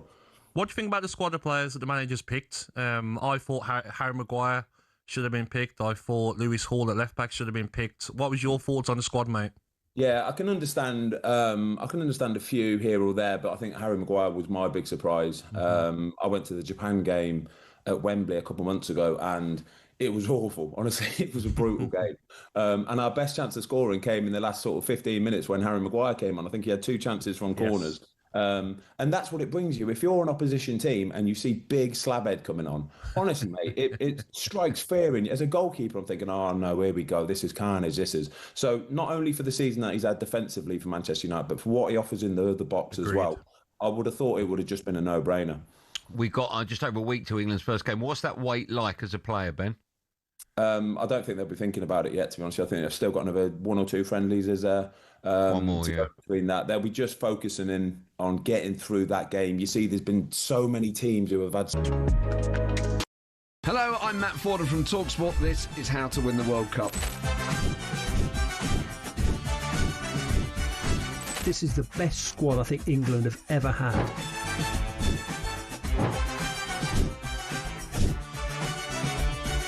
He used to love America, now he doesn't. It's very sad. It was so important to succeed because of all the pressure we received. Don't jump for this one, I'm going to knock his head off. Warning, this podcast does not guarantee England will actually win anything.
morning. You're listening to White and Jordan here on talkSPORT with me, Majestic, and Alan Pardew, the host of the Final Word on a Sunday night on talkSPORT, as well as former Manager of the Year. You know that. Where does that live at home? It's just in the sort of office. In the office, yeah? Yeah. We have a little office where mostly my wife's horse awards are. Oh. Yes. Rosettes. Ever thought of putting like you get a rosette for 7th, by the way. 7th? Yeah. I'm not putting 7th up. No, yeah. Oh, no, we got a few 7ths. No. But we got a lot of firsts, but we got some 7ths as well. Do you know what I did? You know, my son Leo, for those that listen, I've got a 9-year-old boy, Leo, plays grassroots football. We love grassroots football on our show on a Sunday. Yeah. I went through all of his medals and his trophy things. You didn't throw them away? No, I put anyone that's runner-up or like third. In a box? In a box. That's fair enough. I said only display the winning. What? Listen, it's about competing. It's not about taking part. It's about winning, okay? And You're one of them dads. Thomas Tuchel better win the World Cup. You're one of them dads. I'm having a German manager for England. Oi, my son wants to get, he's a winner. Get him on. Yeah, all right, mate. Yeah, we were going to say. No, I took him off in the final. I'm that dad. You are listening to talkSPORT Imagine Pards on a Wednesday morning. It is now time to turn our attention, of course, to the World Cup and some of the controversy around it, especially with the Iranian men's football team. And joining us here on talkSPORT is Iranian football journalist Nima Tavali. I hope I'm saying the name correctly. Hello, Nima. Hi, how are you? Yeah, very well indeed. Listen, you're going to be the best person to tell us exactly what's going on. So give us a bit of a summary of what's happening with the Iranian men's football team and the USA World Cup. Well, they've moved, as everyone is aware, their training camp to Tijuana after a bit of back and forth between the Iranian FA and FIFA. Lest we forget, there was the FIFA conference or Congress, annual Congress in Vancouver, where the Iranian delegation, despite having visas, ended up in an altercation with the Canadian immigrations. The Iranian delegation felt so offended, they refused to enter. They decided to go back home. FIFA apologized, said they would charter a plane to have them come back, and then they refused to. And then that's when the Iranian FA came out, said that we need to have a meeting with FIFA, and they issued the 10 requirements or demands rather to participate in this World Cup, which included no visa issues, no problems for the delegation and the players, the Iranian national anthem being played, that the flag of the of the Islamic Republic being the only one that is recognized internationally and therefore the one that should only be allowed at stadiums, things that have never been a problem at any other World Cup, I should say. And so they agreed to that, and then they decided to host their training camp in Tijuana. Because Iran, lest we forget, said from the whole beginning when the war broke out that they did not want to play their games in the United States. They wanted to play them in Mexico. FIFA said they can't accommodate that because it's too close to the tournament. And so this was kind of the compromise, if you will. Just going to read out a statement here from FIFA. It says, FIFA is not involved in host country immigration processes, including visa adjudications, and has been informed by authorities that Mr. Arton's status will not be changed at present. In line with previous FIFA events, a host government ultimately determines who receives a visa and who is admitted into their country. That is around the Somalian referee. So we've seen their statement around the referee. They're obviously pushing all sort of the focus onto America's policies. Do you think FIFA could help the Iranian men's team a bit more than they've helped out like some of the delegates and the referees? Well, it's remarkable to hear FIFA say that, given that in 2017, Gianni Infantino, during the first term of President Trump, after he imposed the seven-country travel ban, he said, and I quote, "Teams who qualify for a World Cup need to have access to the country. Otherwise, there is no World Cup. That's obvious. We're now in the process of defining the bid requirements in the world. There are many countries who have bans, travel bans, visa requirements, and so on and so forth. It's obvious when it comes to FIFA competitions, any team, including the supporters and officials of that team who qualify for a World Cup, need to have access to the country. Otherwise, there is no World Cup. The requirements will be clear, and then each country can make up their decision whether they want to bid or not bid based on the requirements." Fast forward 8 years, and he said again, everyone will be welcoming Canada, Mexico, and the United States for the FIFA World Cup next year. There's a process to go through to get visas and so on. This process will be smooth. Well, that clearly is not true. None of that was true, and he was lying all along, because now we're in a situation where, you know, the United States, the UK, Iran, Sweden, any country decides their policy when it comes to immigration. That's true. However, every country does not have a legal, moral, or divine right to host a World Cup. That is a privilege. And in order to host and keep that privilege, you have to fill certain requirements. It's clear that the United States, from 2017 till today, even back then when it was during the bidding process, had no intention to maintain, to keep these requirements. So this is all on FIFA. They're the ones who've been turning a blind eye to all of this. And now, I'm sorry, but the buck stops with him and their organization, because they're the hosts. They knew what was going to happen. And now the proverbial bullcrap has hit the fan, and we're seeing these ridiculous scenes where Fabio Cannavaro, the Ballon d'Or winner, the Italy national team captain who raised the FIFA World Cup in 2006, he's being when they're entering into a stadium to play friendly against the Netherlands, he's having dogs sniff where dogs should not be sniffing. This is all on him. Pause. Yeah, I mean, this situation with Infantino, we know where he lies, and that and his situation is very, very clear. It's all based around money, like it is with Saudi Arabia, which we've got with the World Cup coming soon. This situation with the visas is not ideal. I mean, just Nima, explain to me the logistics of playing games, because is it that they're having to fly to the game on the day? Is that correct?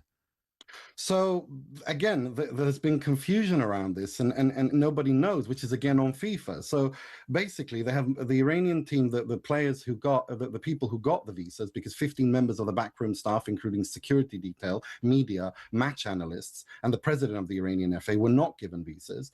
But the people who were given visas were given multiple entry visas. Now it's a requirement of FIFA that teams that play should be at the stadium 24 hours before to inspect the pitch, to train on the pitch, to do the official pre-match press conference and so on, right? So we don't know if they're going to be, they've said that they're going to be there for the 2 games in Los Angeles at least 24 hours before, and the game in Seattle at least 48 hours before. But again, given what we've seen, what happened to the Iraq to the Iraq photographer who had a valid visa but was still not allowed in, what happened to the ticket allocations which have been denied to Moroccan fans, to Scottish fans, to Iran fans. They all had valid visas, but now they're not certain of entering. So we don't know. It's a strange situation to be in, and obviously it's not one we like. You said the World Cup's there to unite everyone and unite the nations, and everyone should be welcome, as we said. Nima, I just want to turn our attention to the Iranian football team in general, because a lot of our listeners won't know some of the players, etc. Who are the players to look out for in the Iranian team, and what do you rank their chances at the World Cup? Well, this is Iran's 7th World Cup finals, and they've never qualified from the group. And they're in a group with New Zealand and Egypt and Belgium. And Belgium, obviously, they're going through a generational shift. Lukaku, De Bruyne, Witsel, and so on. They're not at they're not their best as they once were, but they're still a very dangerous side, and they have lots of experience. Same can be kind of said about Egypt as well. So Iran will fancy their chances to beat New Zealand and try to snatch a draw from either Egypt and Belgium to qualify for the second round. As for the players to watch out for, Mehdi Taremi is the most known player, and he's the one with the most international profile, and he's also the team's top goal scorer and the captain and a leader on and off the pitch. So he's the one to look out for. And obviously Qolizadeh, who would have also been a player to watch out for, but unfortunately he injured his knee before the tournament, so he's not in the squad. Brilliant stuff. Thank you very much. That is Iranian football journalist Nima Tavalli giving us all the lowdown on what's happening with Iran at the World Cup. Pards, as we say, the World Cup with football, it's a competition to unite everyone. At the moment, it feels a little bit divided in these instances. Of course, there's a political landscape that we've got to think about what's going on. There's 2 countries at war here. Absolutely. And also, we've got a president in Trump that likes to change the rules on a daily basis. So I understand why. But who's to blame for the mess, FIFA or the US? Because for me, the buck has to lie with FIFA. I'm not so sure about that, because genuinely, I think that they're trying to maximise the financial portfolio of this competition, and that's why they spread it around. The pricing is absolutely ridiculous. Some of the things that they've done are really, really have a massive problem with Infantino's management of FIFA. I do. But I think, whenever I've been to USA, there's always been issues with visas and trying to get in, as you know. It's not easy. I've literally just renewed my O1 visa. No, and it's a really costly difficult experience as Correct. So, although FIFA have granted them the World Cup, you can't say they shouldn't grant the World Cup because they are difficult with visas. They are. So, I think we've got two issues here, and both are causing massive problems for what you quite right point out is two countries currently at war. Yeah. You're listening to Majestic and Alan Pardew in for Jim White and Simon Jordan here on talkSPORT.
I love Ted Lasso. You like it? Yeah, it's funny, man. I watched it and it took me a while to get into it, but it is hilarious, right? Yeah, I get that with shows like Sopranos. Yeah. I'm not comparing Ted Lasso to Sopranos, but like, you know, it's like I've watched it like 3 or 4 times, and I've always stuck at like episode 3. But then when you get past all of that, you get right into it. You know the characters and all that. Yeah, and then you know, Bob's your uncle. How did you get in? How did you get that role? Because you're in Top Boy, right? Oh yeah, I was in Top. Bit different, isn't it? Top Boy's good as well. Basically, one of my best mates is a fantastic actor. His name's Will Poulter, and he's also an Arsenal fan. So big up, Wills. Yeah, but he did Where the Millers with Jason. Okay, yeah. The one where they tried to smuggle across the border. Yeah. It's a great film. Great film, isn't it? Yeah. He did the TLC bit. You know, it's great. Basically, Jason asked him, "Do you know any actors that can do comedy, and can actually play football?" And he was like, "Yeah." Well, one of my He good said mates. no. He didn't ask you. He phoned his mate. Conan, do you know anyone? I walked into that one. All right. Where was I? Yeah. So then Are you good at football? I mean, look, I know the Ted Lasso stuff. Like, obviously, you can play, but you can obviously play, right? Yeah, of course. Thomas Tuchel has denied any suggestions England are one of the World Cup favourites, but his players are all 100% fit and ready to go, except Bukayo Saka, who had an injury in March camp and carried it through to his club campaign, but he was managed in between matches. And that continues a little bit. Elsewhere, Marco Silva is now confirmed as the new Benfica manager. Stuart Pearce says after 5 years, the Portuguese leaves a huge void at Craven Cottage. It continually put Fulham in a position where they were never ever looking over their shoulder of a relegation campaign or anything of that ilk. Played some good football, so I think it'll be a massive miss. Well, Silva's arrival at Benfica allows Jose Mourinho to go to Real Madrid. Meanwhile, Atletico Madrid have rejected Real's £129 million bid for Julian Alvarez. And we understand Ben Stokes is being given time to consider his position as England captain. Cricket journo Cam Ponsonby has been speaking to talkSPORT. No one really knows what's going to happen over the course of the day. Stokes is having like crisis talks with his agent. The squad for the next test is announced tomorrow. So it's going to be busy. It's going to be busy 24, 48 hours. Well, after an altercation in a nightclub and breaking a curfew, Ben Stokes could be suspended, step down or retire from cricket altogether.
Good morning. You're listening to White and Jordan here on talkSPORT with me, Majestic, alongside experienced Premier League manager Alan Pardew, as we're in for White and Jordan on this Wednesday afternoon. It's just gone 11:35. We're live from the talkSPORT HQ here in London.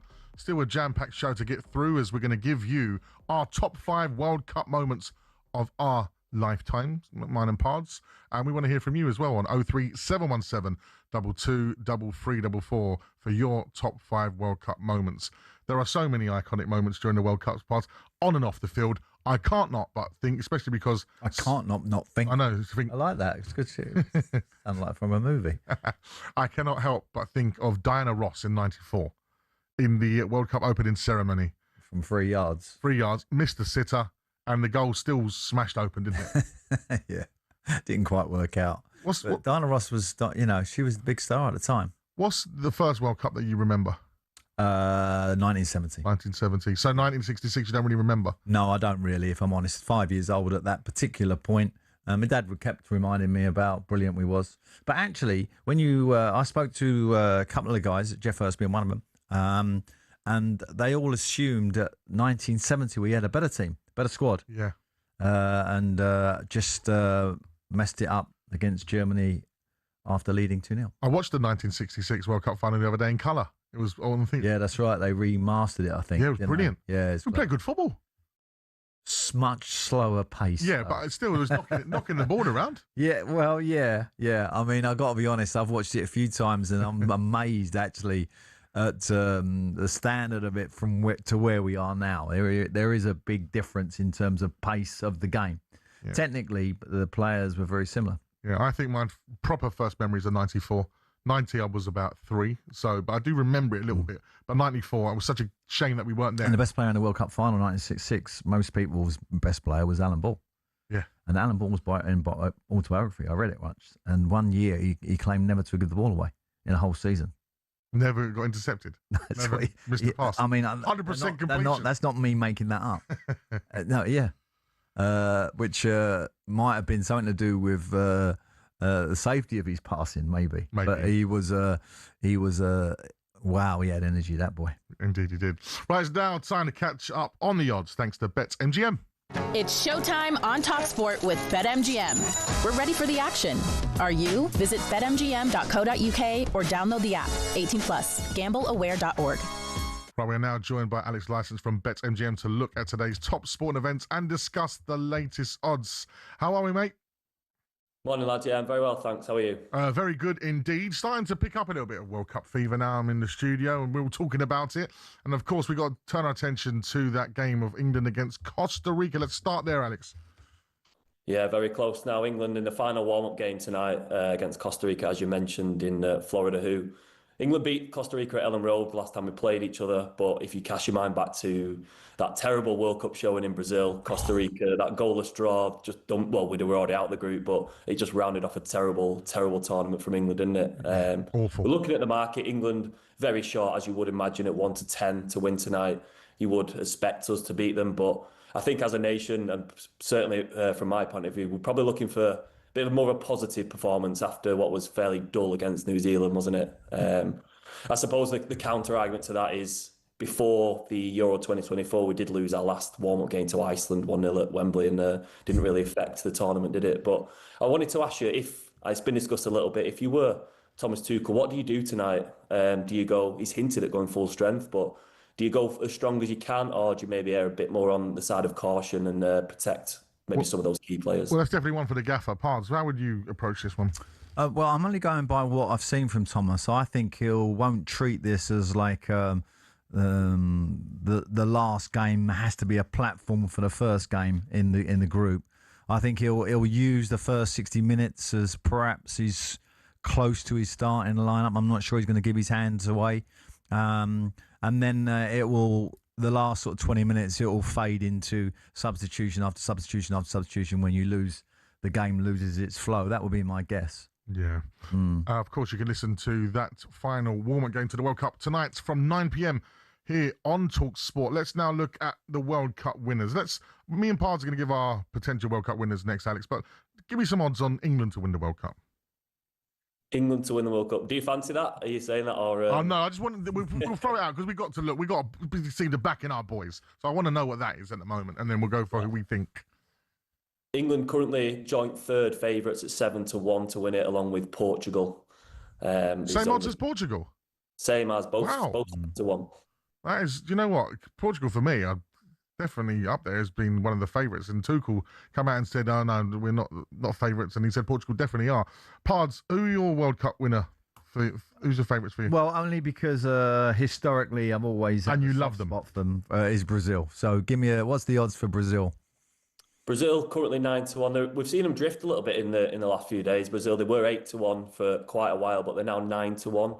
They're in a pretty easy group, I would say. The Scottish listeners might not like that, but we've got Scotland and Haiti, then Morocco being, you'd imagine, the toughest test. And I think with Brazil, you look at the firepower. I mean, they've got a bit of renewed optimism, haven't they, with Ancelotti, and then you look at the amount of goals they've got on the side: Cunha, Rafinha, Vinicius. But we looked at them last week a little bit, and we reckon, I mean, they might go and win it. We think the only thing where they might struggle is, do you think they could be a bit suspect defensively? Because the rumours are that Ancelotti will prefer a 4-2-4. So if he does play that and it's a pretty much all-out attack, could they leave themselves slightly vulnerable maybe at the back? Well, the only thing I would say about Ancelotti is you're talking about probably the greatest manager of all time. So I should think he'd be able to sort that out. The one thing about Brazil, particularly, I think over the years, not just this tournament, they've always been underestimated, the defenders. The one thing that they always have, of course, is speed and agility to recover. So, okay, they might make the poor decision. A centre-half might be rash or a full-back go to ground. But, wow, they're up quick and back in. I just genuinely think that's great odds, actually, 9-1. I think that's brilliant odds for Brazil. I've got France, Alex. Where do you go with that? France, France were joint favourites with Spain for a long time now, but again, similar to Brazil, on a drift a little bit. They're now 5-1 as clear second favourites. I think you look at France, so it's probably to do with the group. I mean, you would imagine that they will qualify, but that group's really interesting. I think Senegal, very good side with it. They tore England to bits at the City Ground, didn't they? And then they've got Iraq, which you'd imagine they will beat, and then Norway, who, as we know, full of goals, full of talent. So, but then, like you said, the depth in that France team is just scary, isn't it? It seems like it goals from everywhere. They've got Michael Elise, looks unstoppable. Unbelievable, yeah. They've got so many world-class players. I actually think if you had a bet for the best B team, France would win, hands down. Yeah. Yeah, but it ain't a B team competition, it's an A team. That's good for England. Yeah. Of course, being a Spurs fan, I'm going to be looking at some of the boys that are at the World Cup. Oh, you got some there? We've got... Well done. Stop this smearing of Spurs, please.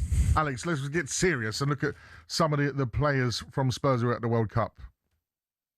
Yeah, I won't put you through talking about last season, but no, it's done. It's over. We'll look forward. Never look back, Alex. Never look back. No, that's it. I mean, you did what you needed to do. Spurs 11 players at the World Cup. But I think, to be honest, we were looking at this morning, the lads in the office. I think it's probably more interesting to look at who isn't there. You've got, just to name a few, Maddison, Gallagher, Udogie, Paulinho, if that's made permanent. You've got Kulusevski, Richarlison, Solanke, etc. Looking ahead for Spurs, surely that's got to help Spurs and De Zerbi this summer in preparation. Like with less players there, a bit of time off for more rest. Agreed. And then not to mention as well, you've like the signings that he made as well. Senesi, Robertson is a really good start, isn't it? But in terms of arrivals for Spurs, what do you think? What do Tottenham need? Is it number 9 or where are you looking at? What? We got over number 9. I think some of the biggest problems with Spurs last season wasn't getting enough goals at home, especially. We were losing by 2-1s and not taking our chances. And even at the back end of the season, when it was proper squeaky time, we didn't take our chances. And we play for Solanke, 70 million. No, I think it was towards 60. But yeah, we've spent a lot of money on strikers that haven't come to fruition. Of course, you look at Igor at Brentford, you think that could be a great acquisition for Spurs to go and splash. Can I just say something about one Spurs player I want to talk about? 55 million for Solanke, by the way. Okay. Let me say one Spurs player that I really wish was at the World Cup, and I wish he was fit, so he had the chance to play there, because we are missing a creative force, England. And Maddison and Palmer, those two not being there, Palmer out of choice by the manager and Maddison out of injury, really. Massive blow, I think, for England, because That's the one thing I think we really lack in the squad is that creative pass, that no one else can make. Do you agree, Alex? Yeah, I mean, Parma's an interesting one, actually. When you're looking at now with the Saka news and we're looking at who he might start at right wing, is there an argument that if Parma was in the squad, he would probably replace Saka at right wing? Because there's Madueke there or whether he plays Rodgers. But we were just having a discussion this morning. I think people would probably be more positive if England had Parma on that right over Madueke. Do you agree with that? Yeah, from the experience and what we have seen at tournament football for England, I think 100%. But he's busy, isn't he? He's in O-Beach and Ibiza. He was there 2 days in a row last week, I see him. Yeah, I don't blame him. Enjoying himself. What? Enjoying himself indeed. It's a blow. He should be there. 100%. Alex, thank you very much. That was a look at the latest odds, all thanks to BetMGM. Thanks, Alex. Visit betmgm.co.uk or download the app. 18+, begambleaware.org.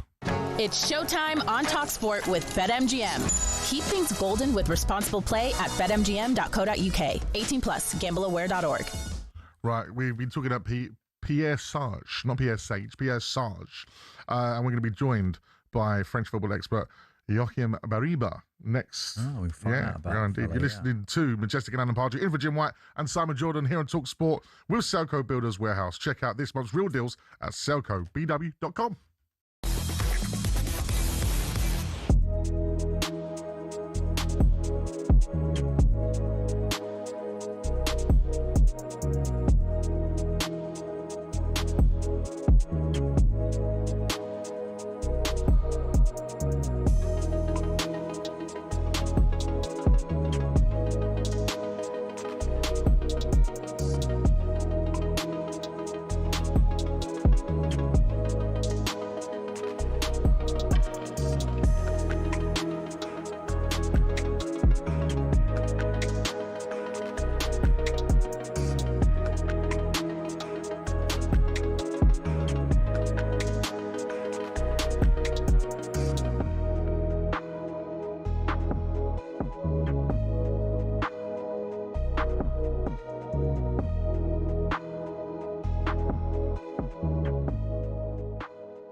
When you said there that you've got certain developing nations maybe that have to go for somebody else, in the way that Uzbekistan have got Fabio Cannavaro. Yes. That kind of makes sense. Yeah. This is why the Thomas Tuchel appointment for England just really doesn't chime with me, really doesn't sit comfortably, because we are supposed to be the inventors of the game, be the home of football. Football's coming home. We are supposed to be we were at the genesis of football. We are supposed to be one of the most richest footballing nations, rich in terms of culture, but also rich in terms of finances. How can we not pick from within? Well, who would you have gone for if it weren't personally? Yeah, I would have gone for anyone English. Anyone? Over oh Thomas yeah, because Tuchel. you said something. Honestly, I forgot about that ridiculous shout that you come with. Remember? It wasn't ridiculous. No, it was ridiculous. You said you'd rather, and listen, he's a friend of mine. You'd rather Liam Rossini than Thomas Tuchel's England manager. Yes, in the way that I would rather Adam Wharton playing central midfield rather than Rodri. No, but okay, I can understand that. But who gives you the best chance of winning out of the two? Yeah, but that's not really the question. No, but that's the question I'm asking you. But I appreciate, by the way, Thomas Tuchel is far better manager. I'm not even arguing that. So who gives us the best chance of winning Thomas Tuchel is a far better manager than Liam Rossini. Thomas Tuchel is a far better manager than Eddie Howe. But I believe Eddie Howe should be England manager. Okay, but who gives you the best chance of winning? Is it about winning or is it about taking part? But it's also about principle. It's also about principle. It's about pride. It's about your own rules, if not the rules of the governing body. And I think the fact that we have gone for a foreign manager, it feels like the least controversial thing you can ever say, but for some reason, it's painted as being like really weird and really out there. So the England manager should be an Englishman. If he wins it, is there an asterisk next to it? Yeah, there is. Yeah, there is. It's kind of a German victory. Yeah, how? Hello, I'm Matt Forden from talkSPORT. This is How to Win the World Cup. This is the best squad I think England have ever had.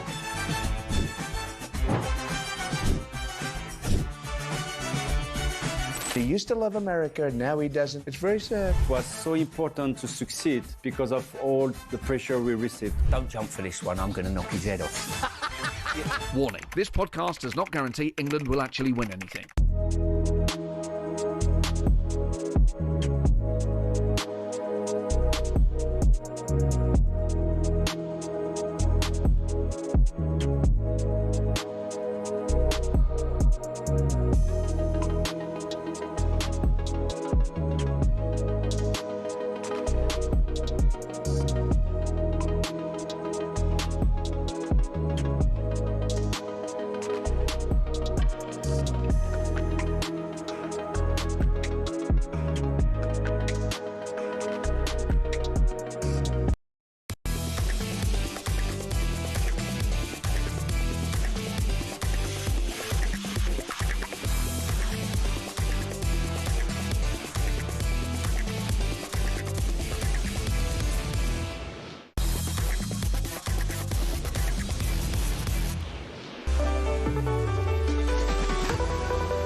Good morning, you're listening to Talk Sport. It's me, Majestic, and former Newcastle West Ham gaffer Alan Pardew in for White and Jordan.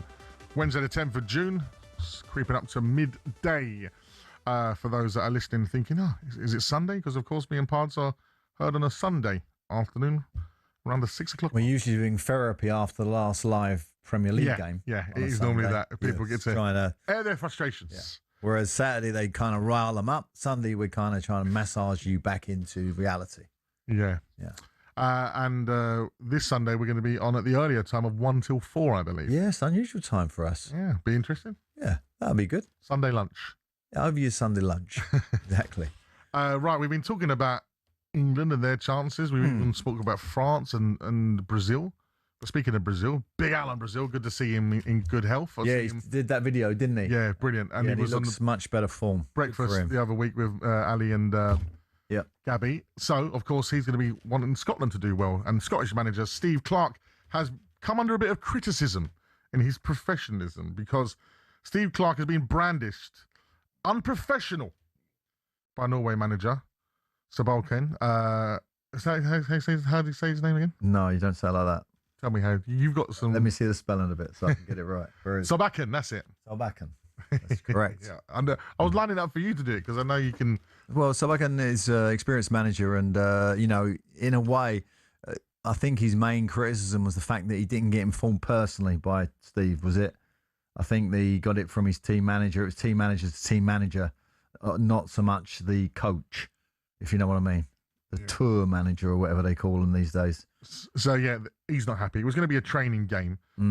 Steve Clarke said it was just going to be a training game for an hour at our training ground. We picked up 1 or 2 niggles and we decided it wasn't worth the risk. What do you make of it all as a manager? Well, how would you feel if you was the Norwegian manager? I'd feel disappointed because obviously I would have had a plan for that particular game. And to have it last minute and not actually the manager ring me and give me his reasons, I would be aggrieved like he is. On Steve's position, yeah, if you've got a couple of niggles and you don't fancy it and Norway are a strong team, you don't want Haaland smashing your 2 centre halves about, I can understand it. Yeah, I think it's just one of those. They're both looking after their respective parties. Well, seeing though it is White and Jordan's show, it would be wrong of us not to hear what Simon Jordan had to say on the matter, and I'm sure it was... He would have definitely picked one side of that argument. Yeah, yesterday our very own Simon Jordan didn't hold back and gave his verdict on Steve Clarke's decision. I think if he's guilty of anything, he might be guilty of a lack of etiquette. His job is not to manage the best interests of Norway. His job is to manage the best interests of Scotland. Steve Clarke is not unprofessional. Steve Clarke is, in my view, probably a consummate professional at most of the things he does. And so with this in mind, he must have had a good reason. Now, you might not like the etiquette if you're the well-beating Norwegian team. I love it. That was very eloquently put. And that's Mr. Jordan all over. Well, he's right, isn't he? But he said exactly the same as what I said, but in much, sweeter terms. Well, professional courtesy is desirable. It's not mandatory, Pards. Absolutely. So, as he said, he's got to think about his team and what they're doing. And, professionalism isn't necessarily informing them and getting someone else to do it. Like you said, that's probably courtesy. And as Simon alluded to, Steve Clarke's professionalism shouldn't be brought into disrepute here. He's a professional. Well, as I said, we're just underlining what all our opinions are actually the same. But the bottom line for Steve is, the etiquette part is a big part in terms of relationships with managers. And perhaps he should have made the call. And I think in hindsight, he probably feels he should have. Have you ever had any... I'm asking this because I've seen the footage. Have you had any run-ins with any managers off... Well, not on the pitch, but off the pitch? Quite a few. Quite a few disagreements. I was actually the first English manager, I think, really, to complain about foreign coaches playing non-British players. And the crux of that story was Arsene Wenger. He named an Arsenal team with not one British player in it. And I said, I don't think that's right, of which he was very upset about. That was the start of our relationship. Is that before? Very, very start. That was before we had our... Before the push-in? Yeah. So we never started well. We ended well, though, because he loaned me Alex's song at Charlton, which was a great signing for Charlton. He was a brilliant player and obviously went on to play for Barcelona. Now, this is in our running order and script, by the way, before I get Scottish fans all over the world going at me. So this isn't your genuine opinion? It's not my opinion. This It's is a just on discussion. your script. It's on the script. Okay, all right. Is some arrogance creeping into the Scotland camp? Are they getting carried away? I'm not going to name our producer for his own sake. Scotland. Where does he live, this producer? Scotland and arrogance. No. No. Let's use a different word.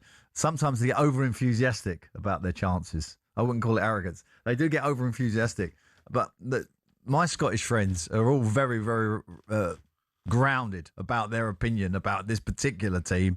That if they get out of the group, they've done well. And I thought they were actually lucky to qualify.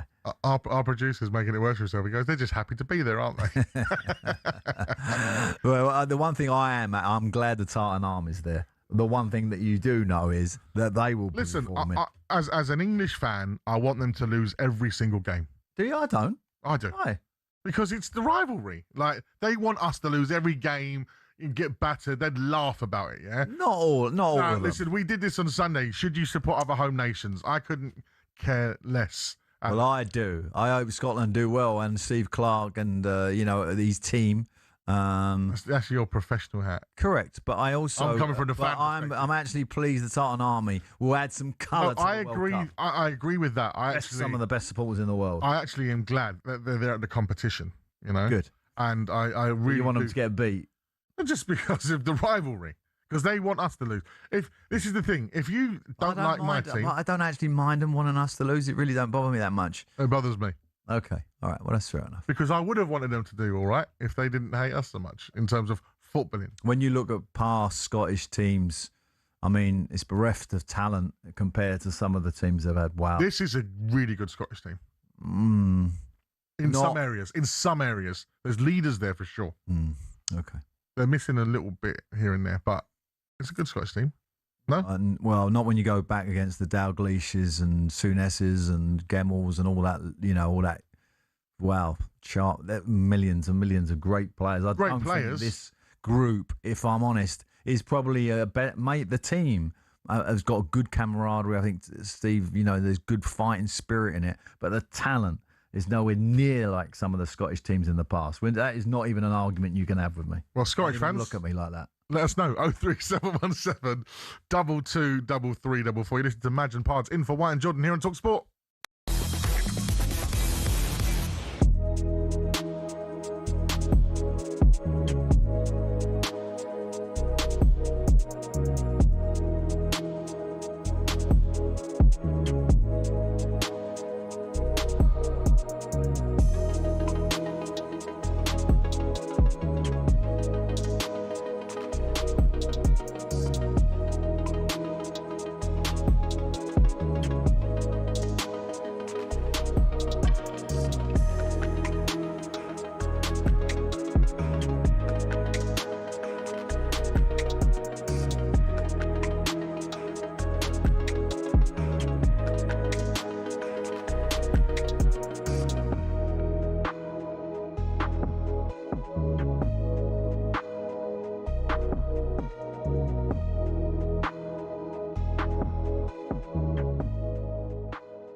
Perez is a big-time operator. He was one of the intellectual capital behind the ideals for the European Super League, primarily because he probably wants to put his steel in parts of the Middle East and take opportunities as a result of that. But he's a big hitter, and he knows the influence and power that being in the position that he has, and he wields it with a great deal of authority.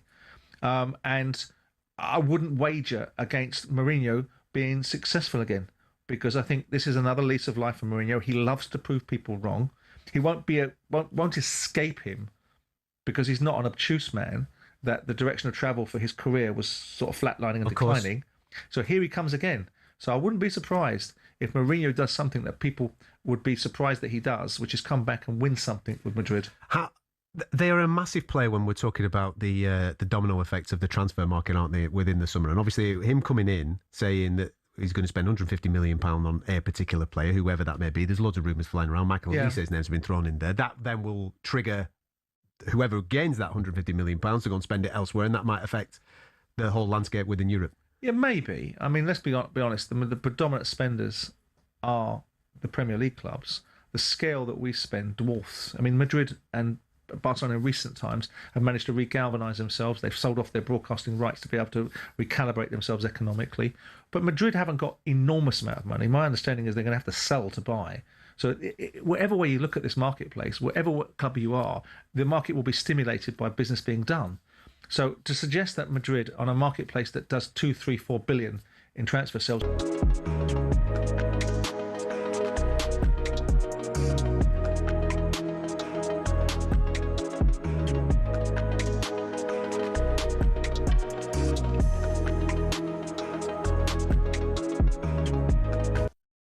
talkSPORT Sports Update, powered by the Nissan Van range, helping business owners to work better and live better. Search Nissan Vans or head to your local Nissan Van centre. With the headlines at 2 minutes past 12, I'm Tom Clayton. Good afternoon. talkSPORT's Gabby Agbonlahor says if Bukayo Saka isn't 100% fit, Tuchel should at least be looking at a last-minute change to the squad. Look at the players we're leaving back at home: Foden, Bowen, Palmer. We've got too much talent on the wings to have a player who can't train every day, can't really get through 90 minutes.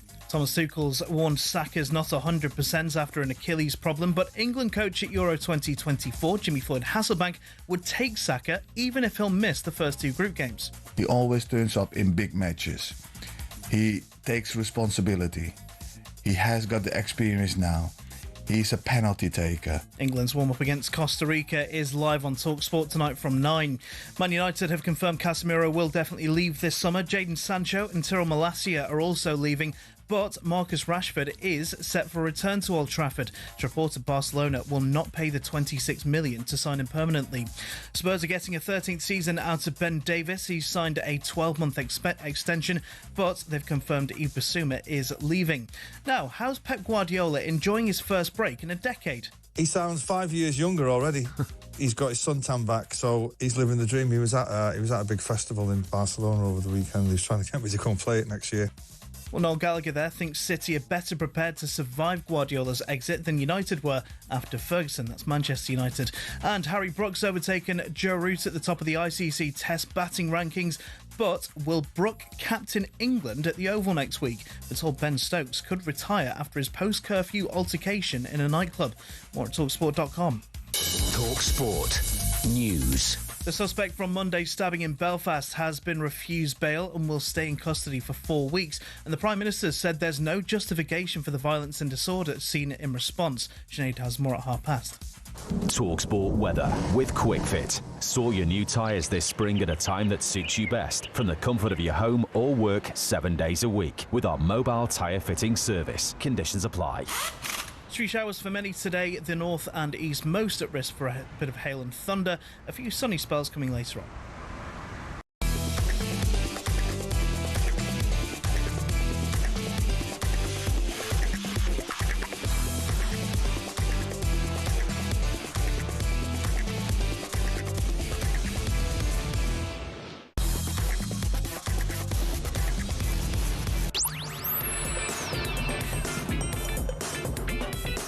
Good afternoon, you're listening to Talk Sport with me, Majestic, and former Crystal Palace, West Ham, Newcastle gaffer Alan Pardew in for White and Jordan. Still plenty to come on the show. We're going to be giving you our top 5 World Cup moments of our lifetime, and we want yours, the listeners. We're going to make 3 columns: Pards, Mages, and the listeners. So we need you involved in 03717 223344. You're listening to Talk Sport with Madge and Pards.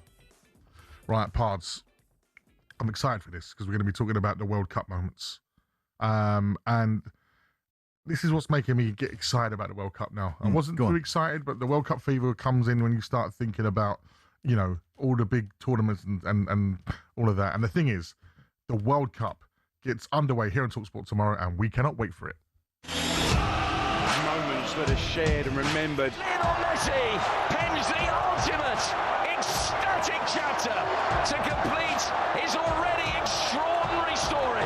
Maybe it's an opportunity, like I said, for us to kind of pat ourselves on the back for how far we have come. Having the World Cup in our backyard. We're still not a footballing nation. We're growing. Ronaldo has done it! A hat-trick for Portugal! Finishers, rifling effort, blasted into the net. Big players, big expectations, big moment. That's just the way we like it in a World Cup. Mbappe has a hat-trick.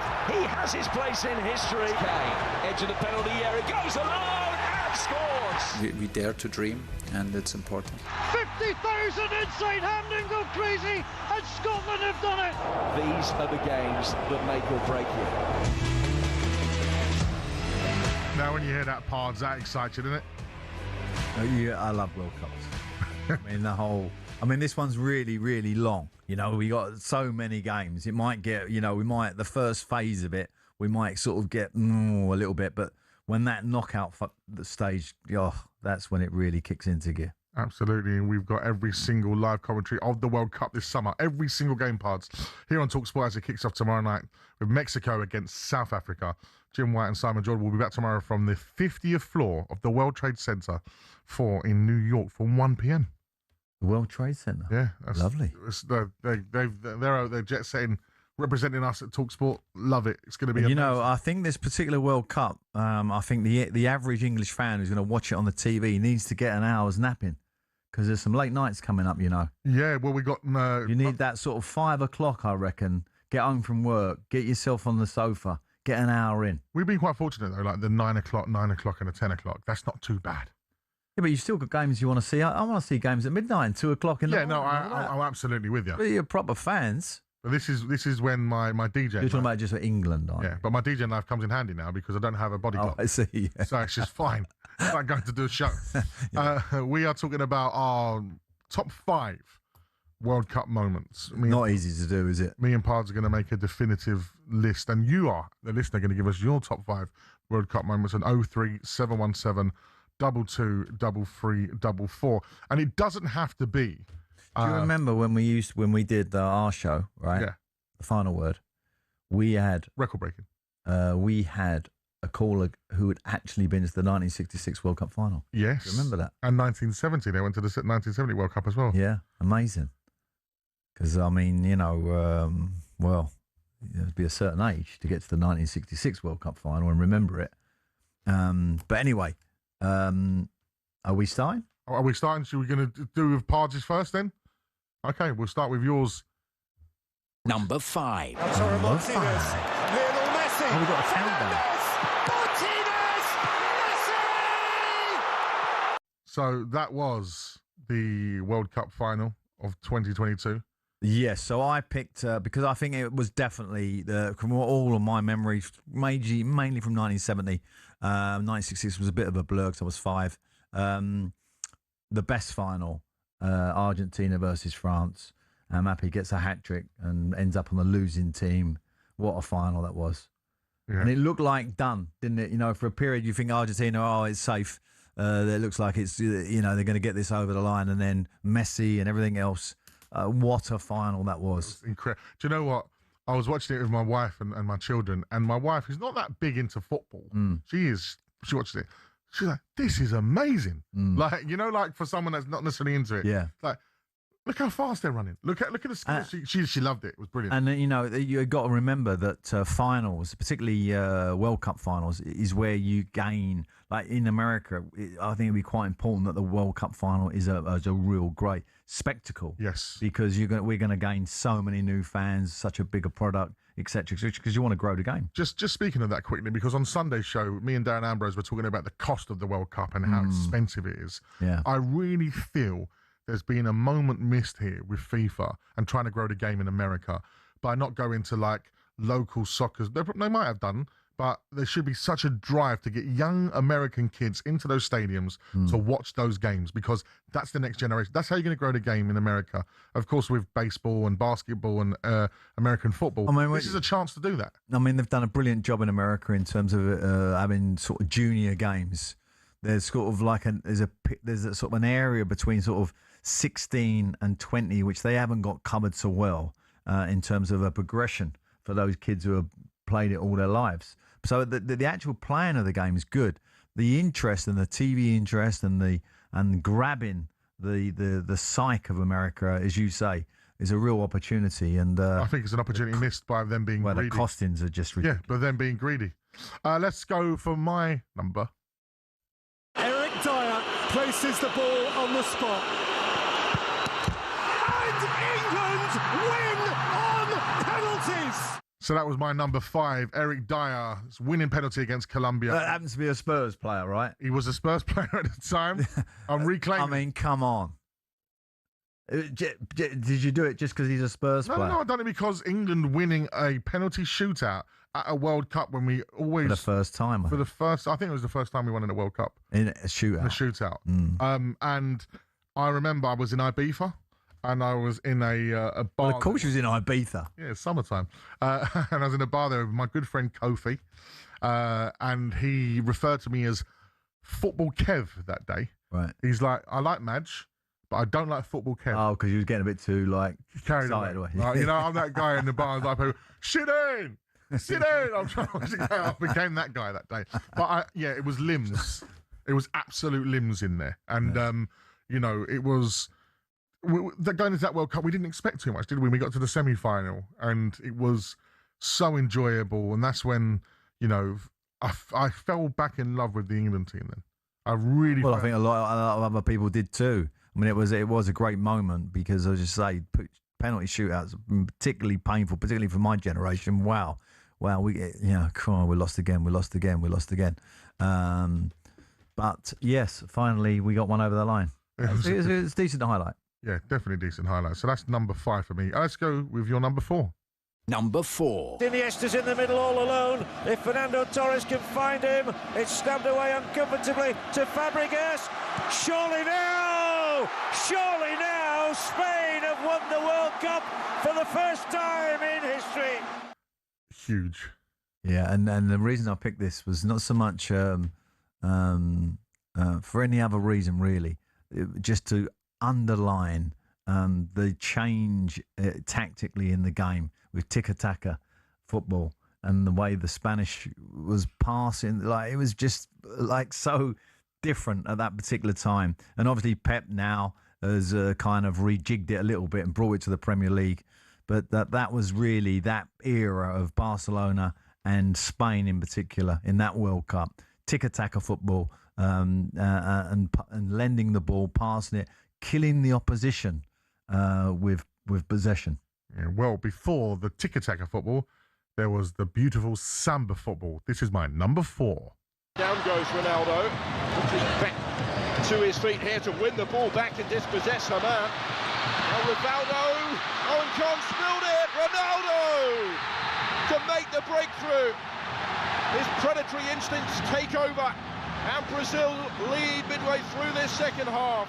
Oh, that big final. Brazil-Germany 2002. Of course, you heard there Oliver Kahn spinning that first goal. But the second goal, Rivaldo dummying the ball, Ronaldo just placing it down. And, of course, with the heartache of his 98 World Cup. Yeah, but it was poor in the final. 2002, the haircut, the boots, everything about it. For me, Ronaldo, growing up in my era, you know, that R9 was the best player I've ever seen. Yeah, insanely good. Definitely the best centre forward of all time, and I include Messi and Ronaldo in that because they're not really centre forwards. But I saw him score a hat trick against Man United when he was just unplayable, unplayable. You know, at the top of his game, unplayable, and it was such a shame in that previous World Cup when he was sick in his hotel room, convulsions, and really shouldn't have played. Yeah.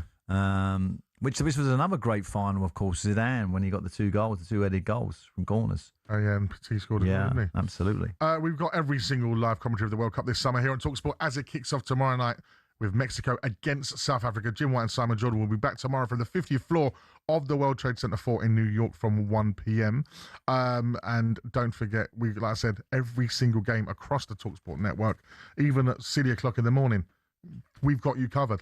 We're going to be giving you the rest of our top 5. And, of course, we want your top 5. And that number is 03717 223344. We want you to call us. We want to hear you give us your top 5 on air. We're going to take one from each listener and compile the listeners' top 5 as well. You're listening to Majestic and Alan Pardew in for Jim White and Simon Jordan here on talkSPORT with Selco Builders Warehouse. It's where the trade go.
You know, like, without Harry Kane, we are screwed. He dropped quite deep again. I don't mind. You know what's annoying me, right? And I've been seeing it on social media, right? People winding me up already, all right? If I hear England fans coming on here moaning about Harry Kane dropping deep, I swear I'm going to lose my head. I totally agree. I'm going to lose my head. The guy has scored 50 goals this season. 61. He scored 61 goals. In all competitions. He scored 61 goals, right? And people are moaning about him dropping deep. When are people going to understand that is how Harry Kane plays? Mm-hmm. Yep. Like, that is his game. He drops deep, he gets in pockets, he's hard to pick up, and then he'll find the box. He starts the build-up. Yeah, and it's like, come on, guys. I don't want to be hearing Harry Kane's dropping deep, Harry Kane's dropping deep. Like, we know now that is his game. Yeah. That is how he plays. He scored 60 goals. As long as we fill the space that he drops out. Well, that's why you have Rashford and that's why you have Saka. That's what you need, runners from deep. You do. I hear people say, Ivan Toney should start. We should start Ivan Toney because, you know, he stays up there. We need someone who's going to, you know, lead the line. Mate, drop me out. Drop me out. Like, it does my head in. No, I'm totally in agreement with you, mate. That's what he does. That's his game. And under Tuchel at Bayern Munich, he played that way, and he's mastered his craft. Look, you obviously, when the ball is built up in the wider areas, you want Kane in the middle. Obviously in the high and wide. Yeah. Because, you know, he can do the most damage. Well, he scored a great goal with the ball. He got his glancing header. He's just got magic in his body. He just knows where to score goals from anywhere. He does. It just winds me up. I don't want to hear it. If he's dropping deep. Yeah, he's hot. He's probably gonna sit in that little number 10 role every now and then. Do you know what I mean? As long as you get bodies past him. Yeah, I agree. Yeah. Rashford and runners in beyond. Like, just let Harry Kane play his game because we've. Hello, I'm Matt Forden from talkSPORT. This is How to Win the World Cup. This is the best squad I think England have ever had.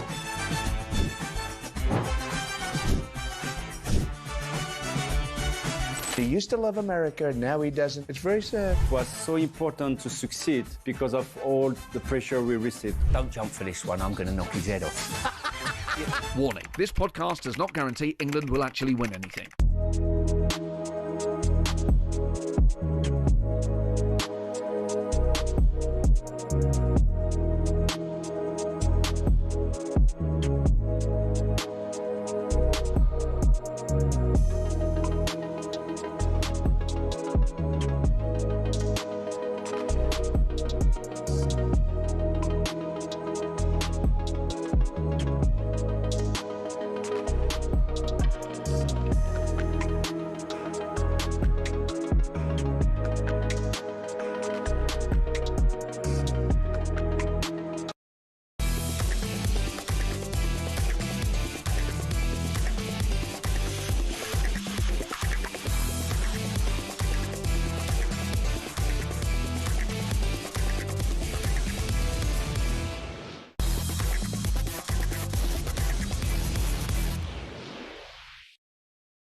You're listening to talkSPORT with me, Majestic, and former Premier League manager Alan Pardew as we're in for White and Jordan.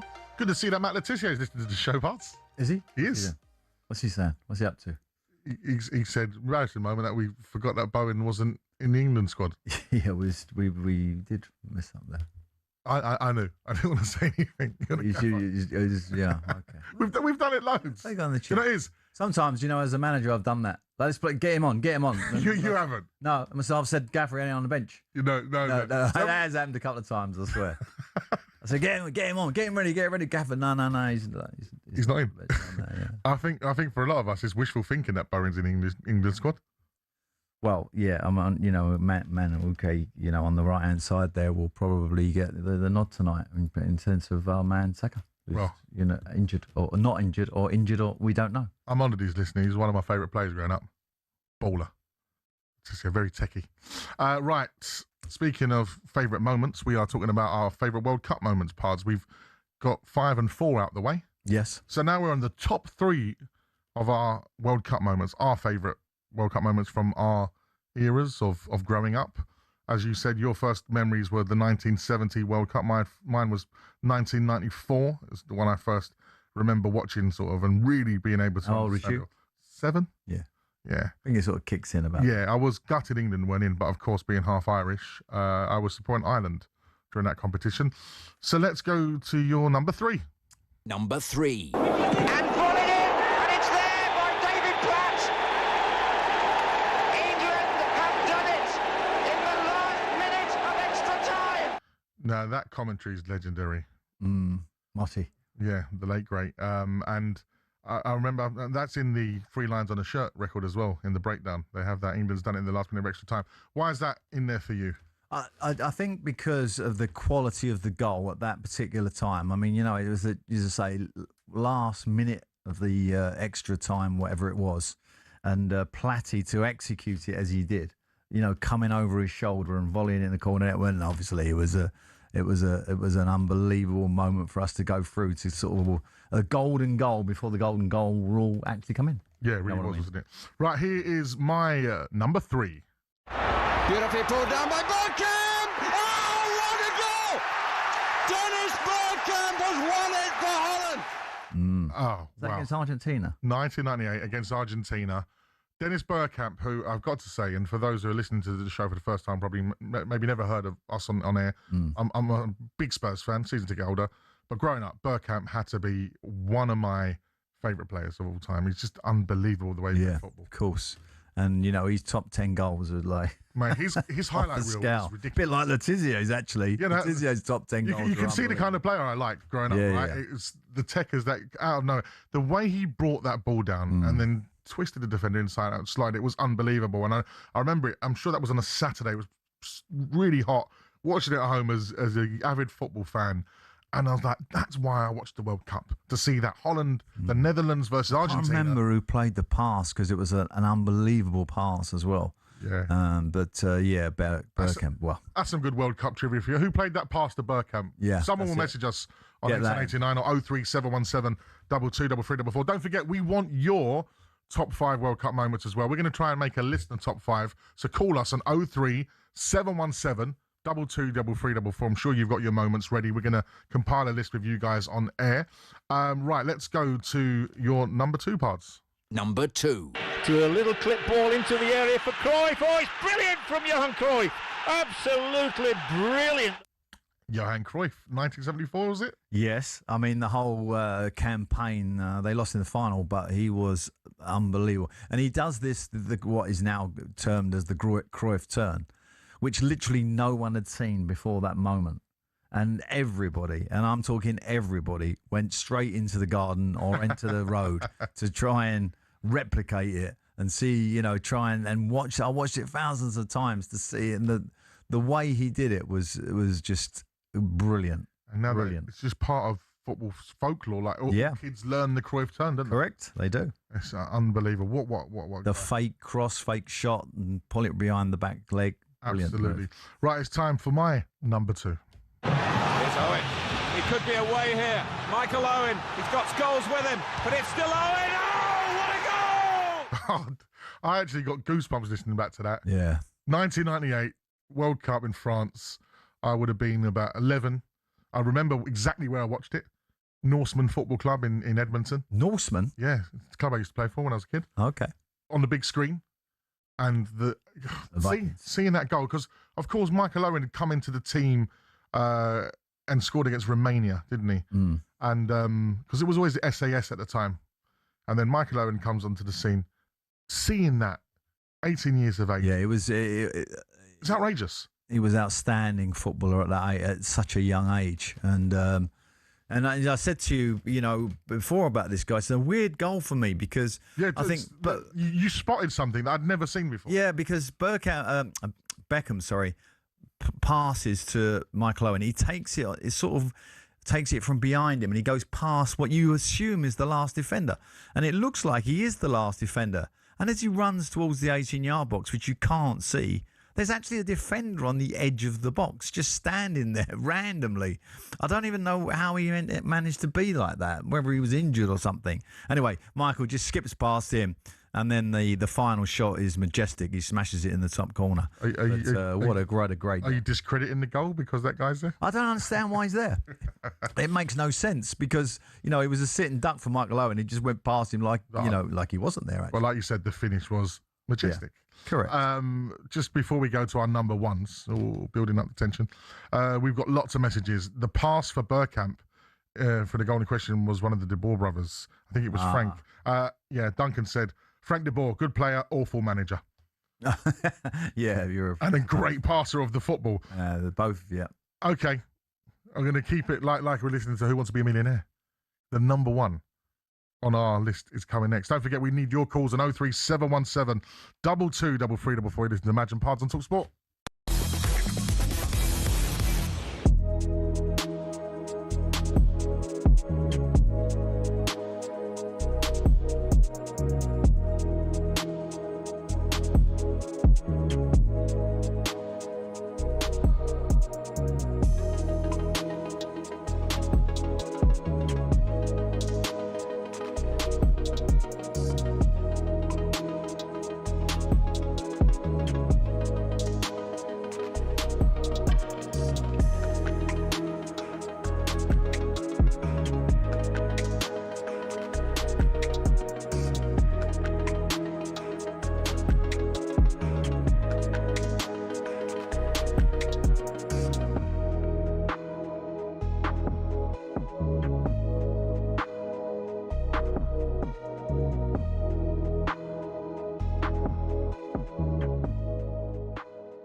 You just mentioned a couple of players there. Is Jude Bellingham one of your clutch players?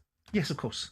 Yeah, of course he is. I mean, Morgan Rogers is a good player, but Jude Bellingham is a world-class player. And despite the fact that maybe Jude's going through a phase in his career where people are not taking to him, and maybe there's some issues about some of his disposition, I hear certain things in Madrid from relatively reliable sources that there's no relationship between Bellingham and Mbappe. The two egos can't be in the same room. And that's maybe why Mourinho's been brought back in to try and get some order in place. But let's be under no illusion.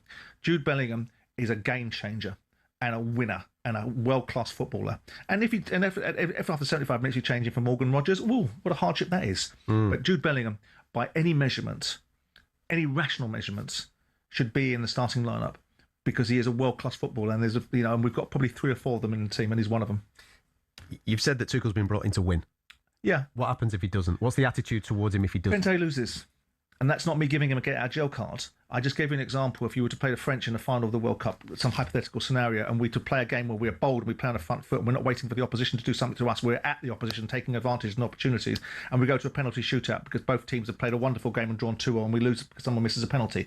What do? Say to Thomas Tuchel, you failed. I know in the binary world that I would have it sometimes. You either win or you lose. Everyone can come second. It's not difficult. Just turn up. But there is a way that England, I'm looking at this tournament going, for once, beat someone that we on paper can't or wouldn't be expected to, and then we'll build from that. So in every tournament, I know we beat the Germans, but this was not the Germans of previous times, so we can't use that as an example. So I'm looking at it going, if we draw one of these sides that on paper that we don't beat and the Thomas Tuchel factor comes in, then we'll build from there and we'll cross each bridge when it comes.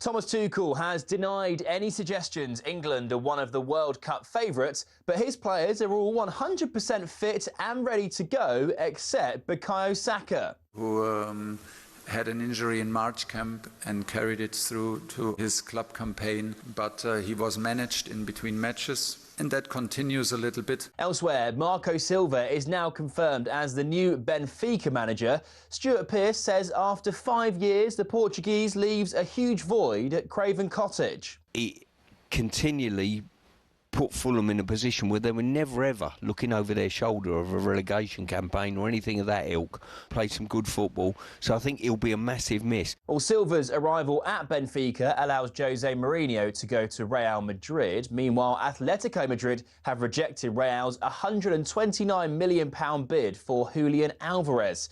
And we understand Ben Stokes is being given time to consider his position as England captain. Cricket journo Cam Ponsonby has been speaking to talkSPORT. No one really knows what's going to happen over the course of the day. Stokes is having crisis talks with his agent. The squad for the next test is announced tomorrow, so it's going to be busy. It's going to be busy 24, 48 hours. Well, after an altercation in a nightclub and breaking a curfew, Ben Stokes could be suspended, step down or retire from cricket altogether.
Good afternoon, you are listening to talkSPORT with me, Majestic, and former manager of the year, Alan Pardew. We're in for White and Jordan this afternoon, here till 1 p.m, of course. And we've been talking about our top 5 World Cup moments. We've run it down from 5 to 4 for both of us, so let's go straight into Alan Pardew's Number 1. Number 1. Pele and Jairzinho scores. Oh, that was quick commentary. We had to cut that off. No, actually, it's like there was the 1970 World Cup. Just in general. Yeah, and that Brazil team, there was 2 or 3 incidents that really stick in my mind. One is that Jairzinho, after he scores that goal, runs to the side and crosses himself. And that's it's the first World Cup you remember as well, right? Correct. And everybody went in as soon as you scored. After that, everyone was going on their knees, crossing themselves, even having to do with Christianity or whatever. Banks' save from Pele, and the one in perhaps my favourite moment of any World Cup was Pele's dummy. Oh, do you remember the dummy where he gets a pass and he literally doesn't touch the ball, he just runs past it, he defeats the goalkeeper, he has to do a bendy run, and as he tries to put it in an empty net, he actually misses the goal. And if you haven't seen it, go and check it out. What a player he was. Yeah, it's funny that you chose that World Cup 1970 because it's the first one you remember, because ironically, the first World Cup I remember 1994, and this is my number 1. Correct. Townsend right in there. Houghton also making his presence felt. There's his shot. It's a goal for Ireland. The goalkeeper caught badly out of position, and Ray Houghton has made it 1-0. The commentary, I'm smiling ear to ear now just listening to it, because again, remembering 94, gutted that England weren't there. But being half Irish, obviously I was going to support Ireland. Razor Houghton, Razor, the nickname. Great Irish team as well that they had. Yeah. Jack Charlton, the gaffer. Yeah. It was a scorching hot. I think it was in New York, wasn't it? It was in New York, yeah. And obviously the Italian and Irish connection in New York's massive. Yeah. So that was a big game. But I watched it round... Cass played, didn't he? Cass through talkSPORT. Yeah. Cass, I'm sure he played. And I watched it round a very good friend of mine's house, an Italian family. Big shout out to Vince Girandola, Louis Girandola, proper Italian name. And I went with my late granddad, who was from Ireland. And we went there to watch it with my dad and my granddad. And to see Ireland go ahead and beat Italy in the World Cup. Yeah, it was amazing upset. And that's what's great about the World Cup. And, you know, when you're at those formative ages of like when you fall in love with football, you're 6, you're 7, you're 8, that first World Cup is always probably going to be the one that sticks in your head as one of the greatest memories, because there'll be something on there that just grabs your attention. Yeah, that 94 did indeed. And like, I remember going into the playground at school trying to be Stoichkov for Bulgaria. Stoichkov and Bulgaria's greatest ever player, by the way. Brilliant, absolutely outstanding footballer he was. But all that's what the World Cup brings. It brings back memories that you just like, they're just imprinted in your brain. Well, it's time for us to go to our listeners to get their top 5. And we've got a very special caller on the line. Oh, wow. Someone we both rate very highly as one of our favourite presenters here on talkSPORT, and boxing expert, Ade Oladipo joins us. Ade, how are we doing, mate? Ade.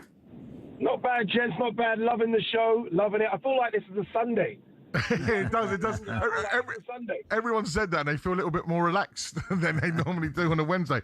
Ade, you've heard our top 5 moments there, some absolute crackers. Let's start our listeners' top 5 with your best World Cup moment.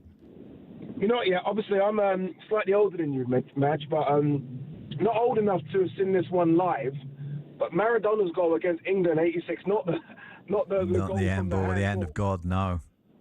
But the one where he started to dribble, as you know, Pardew, in the halfway line and then takes on about 8 England players, just has to be number 1. I just think it's the greatest World Cup goal we've ever seen. I can't think of a goal which is just better than that. No, I absolutely agree with you. And I don't know if you see, Gary Lineker highlighted something on one of his podcast systems that he has. The foul that went before Maradona picks up the ball. There's an unbelievable foul on an England player. He gets almost 2-footed. And but anyway, the ball breaks to Diego, and wow, the rest is exactly what you said. Unbelievable ability. And you know, when it got reviewed, and they were thinking to Peter Reid, bring him down, and I can't remember. Terry Butcher? No, Terry Butcher had half a chance. Yeah, Steve. I can't remember Steve. Someone else. It was a midfield player who had a chance to bring him down. But yeah, you're right in highlighting that. What a moment. And Ade, that's the reason why we love the World Cup, for those moments, isn't it? It is. It's the moments when some of the big players as well get their stage to really perform, and that's why I'm so excited about this one, because there's I don't think we've ever seen a lineup of world-class players all together, some leaving, final World Cup, some coming through. Are we going to see Elise? Are we going to see Lamine Yamal do something? Yeah. I feel like this is the World Cup where we get a collection of the old guard and the new guard, and it could be that perfect mix of everything. It is that sort of changing of the guard, this World Cup, isn't it? And we'll see who the new superstars are. Ade, thank you so much for joining and getting involved. Very nice of Ade to ring. talkSPORT's very own Ade Oladipo there with Maradona 86. So we're going to let's put that as number 5. This is no particular order. It still hurts a little bit in me. That's why I didn't get in my top 5, obviously. Well, Ade, of course, is a Liverpool fan, and a Liverpool fan joins us. Delroy joins us on the show. Good afternoon, Delroy. Good afternoon, guys. You all right? Yeah, very well indeed. Getting excited now. We're talking about World Cup moments. What's your moment? Mate, I'm so excited. By the way, Mr. Alan Pardew, I want to say this to you. When I was a kid, I was playing over Odessa Park with a gentleman called Alex Dyer. Ah. Very well. Yeah, top man, Alex Dyer. Still at Bromley. Oh, yep. Yep. I love him. Odessa Park. Love him. But my top moment, guys, was Italy against Brazil, 1982. Paolo Rossi's hat-trick. That was one of the best games ever. Yeah, I actually was sad because obviously that was a brilliant Brazil team that they beat. And I was, gutted Brazil went out. But as you say, Italy, wow, what a game for them. And Rossi's hat-trick, brilliant. Brilliant game. Absolutely brilliant. So that's my best moment. Perfect. Yeah, Thank you very much, Delroy. Yeah. So we've got Maradona, Paolo Rossi in the Italian team, 82. Let's go to David, an Arsenal fan, joins us. Good afternoon, David. Hi, lads. Good afternoon. Just tuning in on my lunch break here, and that's great piece here. It evoked so many memories for me. I started watching the World Cup, probably 74, that great Dutch team. But 78 is a moment that sticks out for me. It's for Scotland, and it was Archie Gemmel's goal against the Netherlands. Yeah. I think it put them correct if I'm wrong, like they needed to win by 3 or 4 goals. That goal, not only was it so special, but I think it put them sort of 3-1 up or 3-0 up or whatever. So they were in with a chance. But the goal was so special. I mean, if you watch it back, he takes on outside the box. knocks it past the couple of defenders, threads it through, and then curls it into the corner. Just fantastic goal. Great memories. Yeah, absolutely. Is that? Am I right in thinking that's the goal that's in Train Spotting as well? Like he compares it to like that's one of the best moments of his life. I'm sure it is. Definitely is. It is. Yeah. And Archie, and I don't think Archie Gemmell. I mean, he was a great player, Archie Gemmell, but I don't think he ever got a goal like that again. It was absolutely off the scale. Well, brilliant memory. Again, Pardew, you already mentioned some of those talented Scottish players from years gone by, and you mentioned Archie Gemmell already. So that brings us round brilliantly. Thank you very much, David. So we've got 5 there: Maradona, Rossi, Gemmell. Let's go to Frank, who's a Forest fan. He joins us on the show. Afternoon, Frank. How are you guys? Great bit you're doing. God, so many goals. My favourite though would be Robbie Keane beating Cairn. Oh, yes. I think it was 2002. I was on holiday in Rhodes, and there was these 2 German lads, only 2 German lads in there. The rest was all Irish families in there watching on the big screen. And as soon as the goal went in the place, the roof nearly came off. The 2 Germans were there crestfallen. I went over to them. I said, look on the bright side. You were the only 2 happy people here 5 minutes ago. Yeah, that was brilliant. I remember, like you said you were on holiday in Rhodes, did you, Frank? Yeah, and I tell you, it was magic. It was so hot, and it just felt like you were there. But I remember that. That was so good, that goal. And it was a typical Irish goal, one over the top, kitchen sink job. You got to do something. It's gone all the way from Stapleton through Quinn to Keane. We always end up lobbing one over the top just in case. Yeah, like I said, for me, 94 Ray Houghton's goal, I remember that, and that was one of my first memories of World Cup football, being about 7 at the time. And yeah, when Robbie Keane scored that goal, I remember I was on football tour with my team at the time, and we all went nuts. There's big Irish contingents in my football team as well. Frank, thank you very much. And do you know what? We're going to take one of the texts. We had so many messages coming through as well, and me and Par's been talking about this, and our producer. Not my team, but when Shabalala scored in the opening game for South Africa in Africa, it felt like the world shook. And that commentary, who was on commentary? John Dury, I think. John Dury. Oh, Peter Dury. Peter Dury, sorry. Peter Dury. Yeah. Wasn't it a goal for South Africa? A goal for all of Africa. It was just. It was a nice moment. But what a great goal, by the way. I mean, he smashes it from sort of left-hand side of the box into the right hand, to the far corner, which was just astonishing effort. But great. I mean, that, and I also remember, do you remember Scalini? Scalini. For Italy, and those eyes, and, he just, and the goals that he got, and his eyes were like popping out of his head.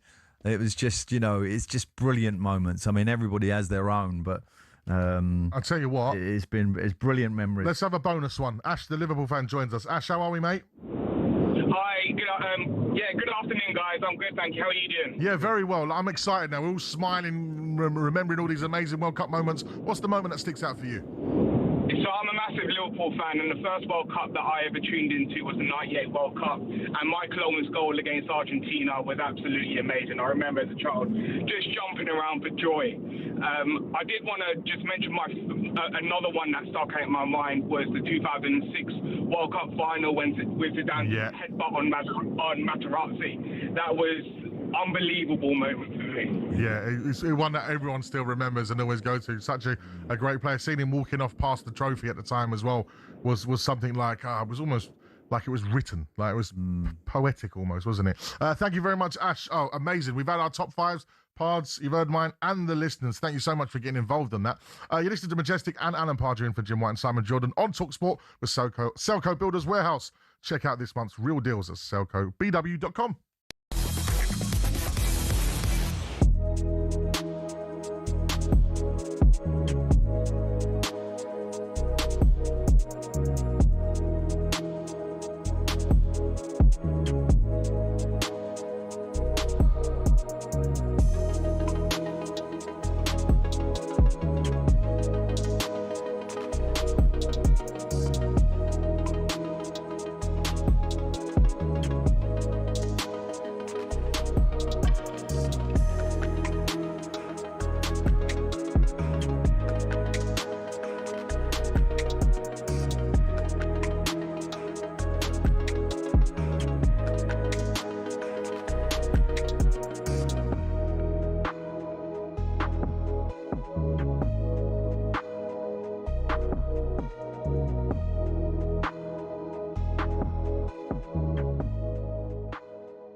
obviously we've got you on to talk about the France and the French squad. How confident is the country of going all the way? Because every single person I speak to, and I say, who's going to win it? Everyone I've spoken to says France first.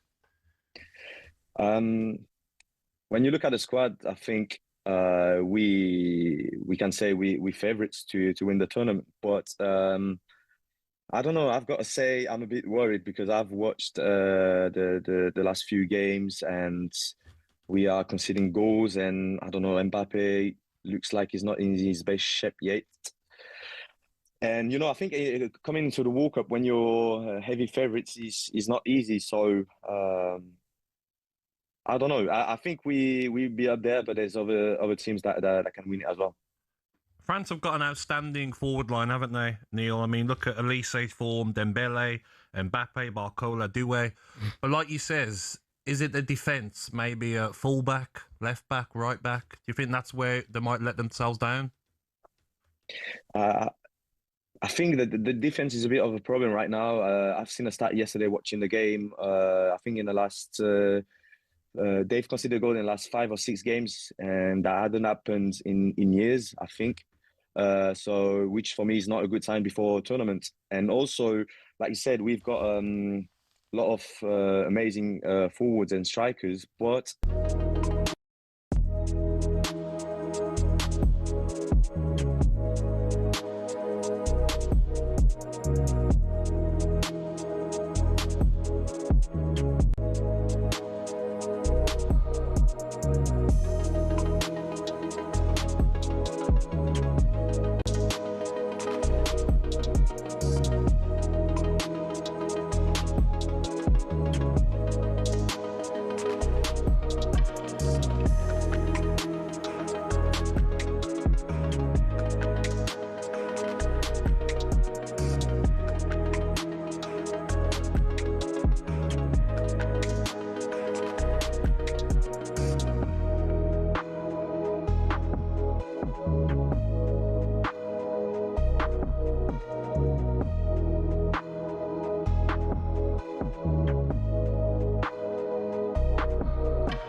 Take me to another time, take me to another place where there's always sunshine. Take me to another place, take me to another time, take me to another place, take me to another time. Feeling the Ibiza vibes? Yeah, definitely. Is that Ibiza? Coming. You feel it?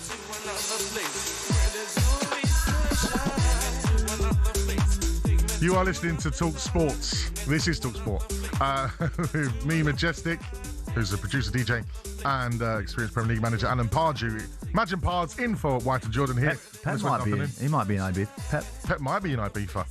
This underneath us is my new single. Is it? Called Take Me to Another Place. I like it. Little proper Ibiza groover. Before I play it, just because later on I am heading to the White Owl. But I'll be back. It's got a bit of, oomph in it. I'll be back on Friday to do the sports bar with Carlton Cole. Carlton Cole. Who's upset that you called him a better rapper than footballer.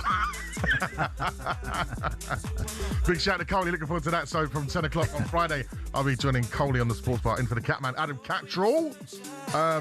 Let's talk about Real Madrid because the Galacticos are trying to do business nice and early.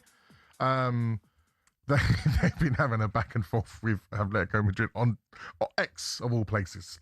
They've had a €150 million Euro bid laughed off by Atletico Madrid. I mean, how can you laugh off 100 for Julian Alves? million? For Alvarez. I mean, he's a good player. I mean, he's an outstanding Really good player. A lot of people in Arsenal apparently want to pursue that as well. But I mean, obviously the president, was he third term, fourth term? Perez is back in. Mourinho's there. They want a big signing. It looks like they thought that might do the trick. But Atletico Madrid have other ideas. Well, you mentioned with Perez being re-elected and Jose being set to be appointed the Real Madrid manager. Has Jose got lucky that Perez is back in? Well, I don't think you can say any part of Jose's career has been lucky. He's always, last year his team didn't even get beat in the league. I'm still a big fan of his, and I think that's a good fit. I think he'll do well there. Let's see how they all get on. Do you think he's the right man to manage all those egos quickly? Yeah, because he's got the biggest one. Well, he's got a big ego, but he also, don't underestimate him in terms of, he's done now. No, I don't ever think that. I think that's such a ludicrous thing to say about Jose Mourinho. Correct. He's a winner, and he also is very good at man management. Is a big key of his managerial skills, as anyone who's worked with him would know. I've had a few staff members who have doubled up with him, and they all speak very, very highly of him.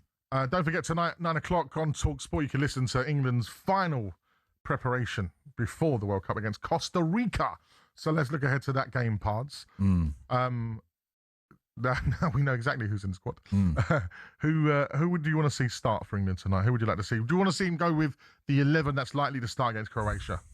I just don't think he will. I just think he'll put the team. He'll put the shape out, which I think we'll go with the 4-3-3, and it'll just be interesting to see what that midfield trio is, because my gut feeling is Rodgers won't be in it, which I'm a bit disappointed about. But who do you want to see? Not what's about. Well, I personally would like to see Rodgers in the team. Now, that means perhaps him coming off the left-hand side and playing Rice, Bellingham, and Anderson.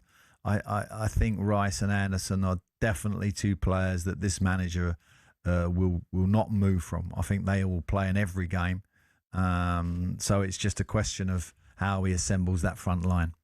Yeah, and that's the big question, how to assemble that front line, especially knowing that Saka's carrying an injury, etc. Yeah, but I think Saka might start the game tonight. I know, he sounded out about him, not sort of training to 100%, but giving him 60 minutes or might do it the other way. Manduke might start and then he'll give him the last 20 minutes. I don't know. But that right-hand side for me is now really top of the agenda, isn't it? Yeah. When he's talking about, perhaps Saka's not really in the place we want him to be. So that is going to be the key position, I think, in terms of taking us forward into a winning position. Well, we heard from Martin, the Everton fan, earlier today, who said Thomas Tuchel's out of his depth, and he was worried after seeing that New Zealand performance, only beating them 1-0. I think it's a slight overreaction, that one. But, okay, so tonight, if England don't get a win, and they don't get a performance. I still don't think it's that important. If you're asking me, my manager. Yeah, I'm asking as a manager because I don't think it's got a great importance. Okay, so I want you to reassure the nation, Pards. This is a big thing for you right now, because everyone listening right now, they're worried. You heard Martin; he's worried. As a manager, you're not looking too deeply into the results on these friendlies. Well, you're certainly looking for players to make a case. And you might be offering up a position to a particular player. There's certain things you'd want to see in the game for sure. I don't think he's overly concerned that we need to put in a sterling 4-0 performance. That won't be top of his agenda. His agenda will be to win the game for sure, which I think they will, and to get performances where he goes, good. That underlined what I was thinking. I think Stones and Gahey will be the two centre halves personally. So that's another interesting position. I think the two fullbacks are pretty much done. I think O'Reilly will start on the left. I think and Reece James on the right. So I think the back four will be interesting just to see that rubber stamped tonight. Yeah, absolutely. Of course, the debate Stones-Konsa, that's another debate. No, I think it'll be Stones personally. I do. I think Konsa's done well. He's played in all the qualifications, 90% of them. But I think he'll end up on the bench for the start. I like our text messages who understand the Imagine Pards banter now. They're like, what about Bowen? That's a Billy and Jarrod. Okay, yeah. Very well done indeed. We won't be having Bowen. I still think it'd be a decent option. You never know. Because I think we checked that rule out, didn't we? That you can change the squad. He's not in the standby squad, obviously. So 24 hours before the opening. So Imagine Pards might be having the last laugh, because if Bowen ends up in that squad... No. And it all kicks off tomorrow, 8 o'clock, and you can hear it on talkSPORT with Mexico, South Africa, the World Cup. But, of course, tonight, Costa Rica. England take Costa Rica for their preparation. Pards, I'm very excited indeed. Pards, it's been a pleasure as always. We're going to be on 1 o'clock on Sunday. 1 o'clock, yeah, we're earlier start for us. Yeah, it's all because the World Cup's moving things around. Yes, exactly. Coming up next here on talkSPORT, of course, Charlie Baker and Max Rushton will be here. But for Imagine Pards, it's a very good day.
People in the pub aren't sitting around in the pubs talking about accessibility. We are. The media are. We're creating conversations to be able to confect outrage, to be able to create content.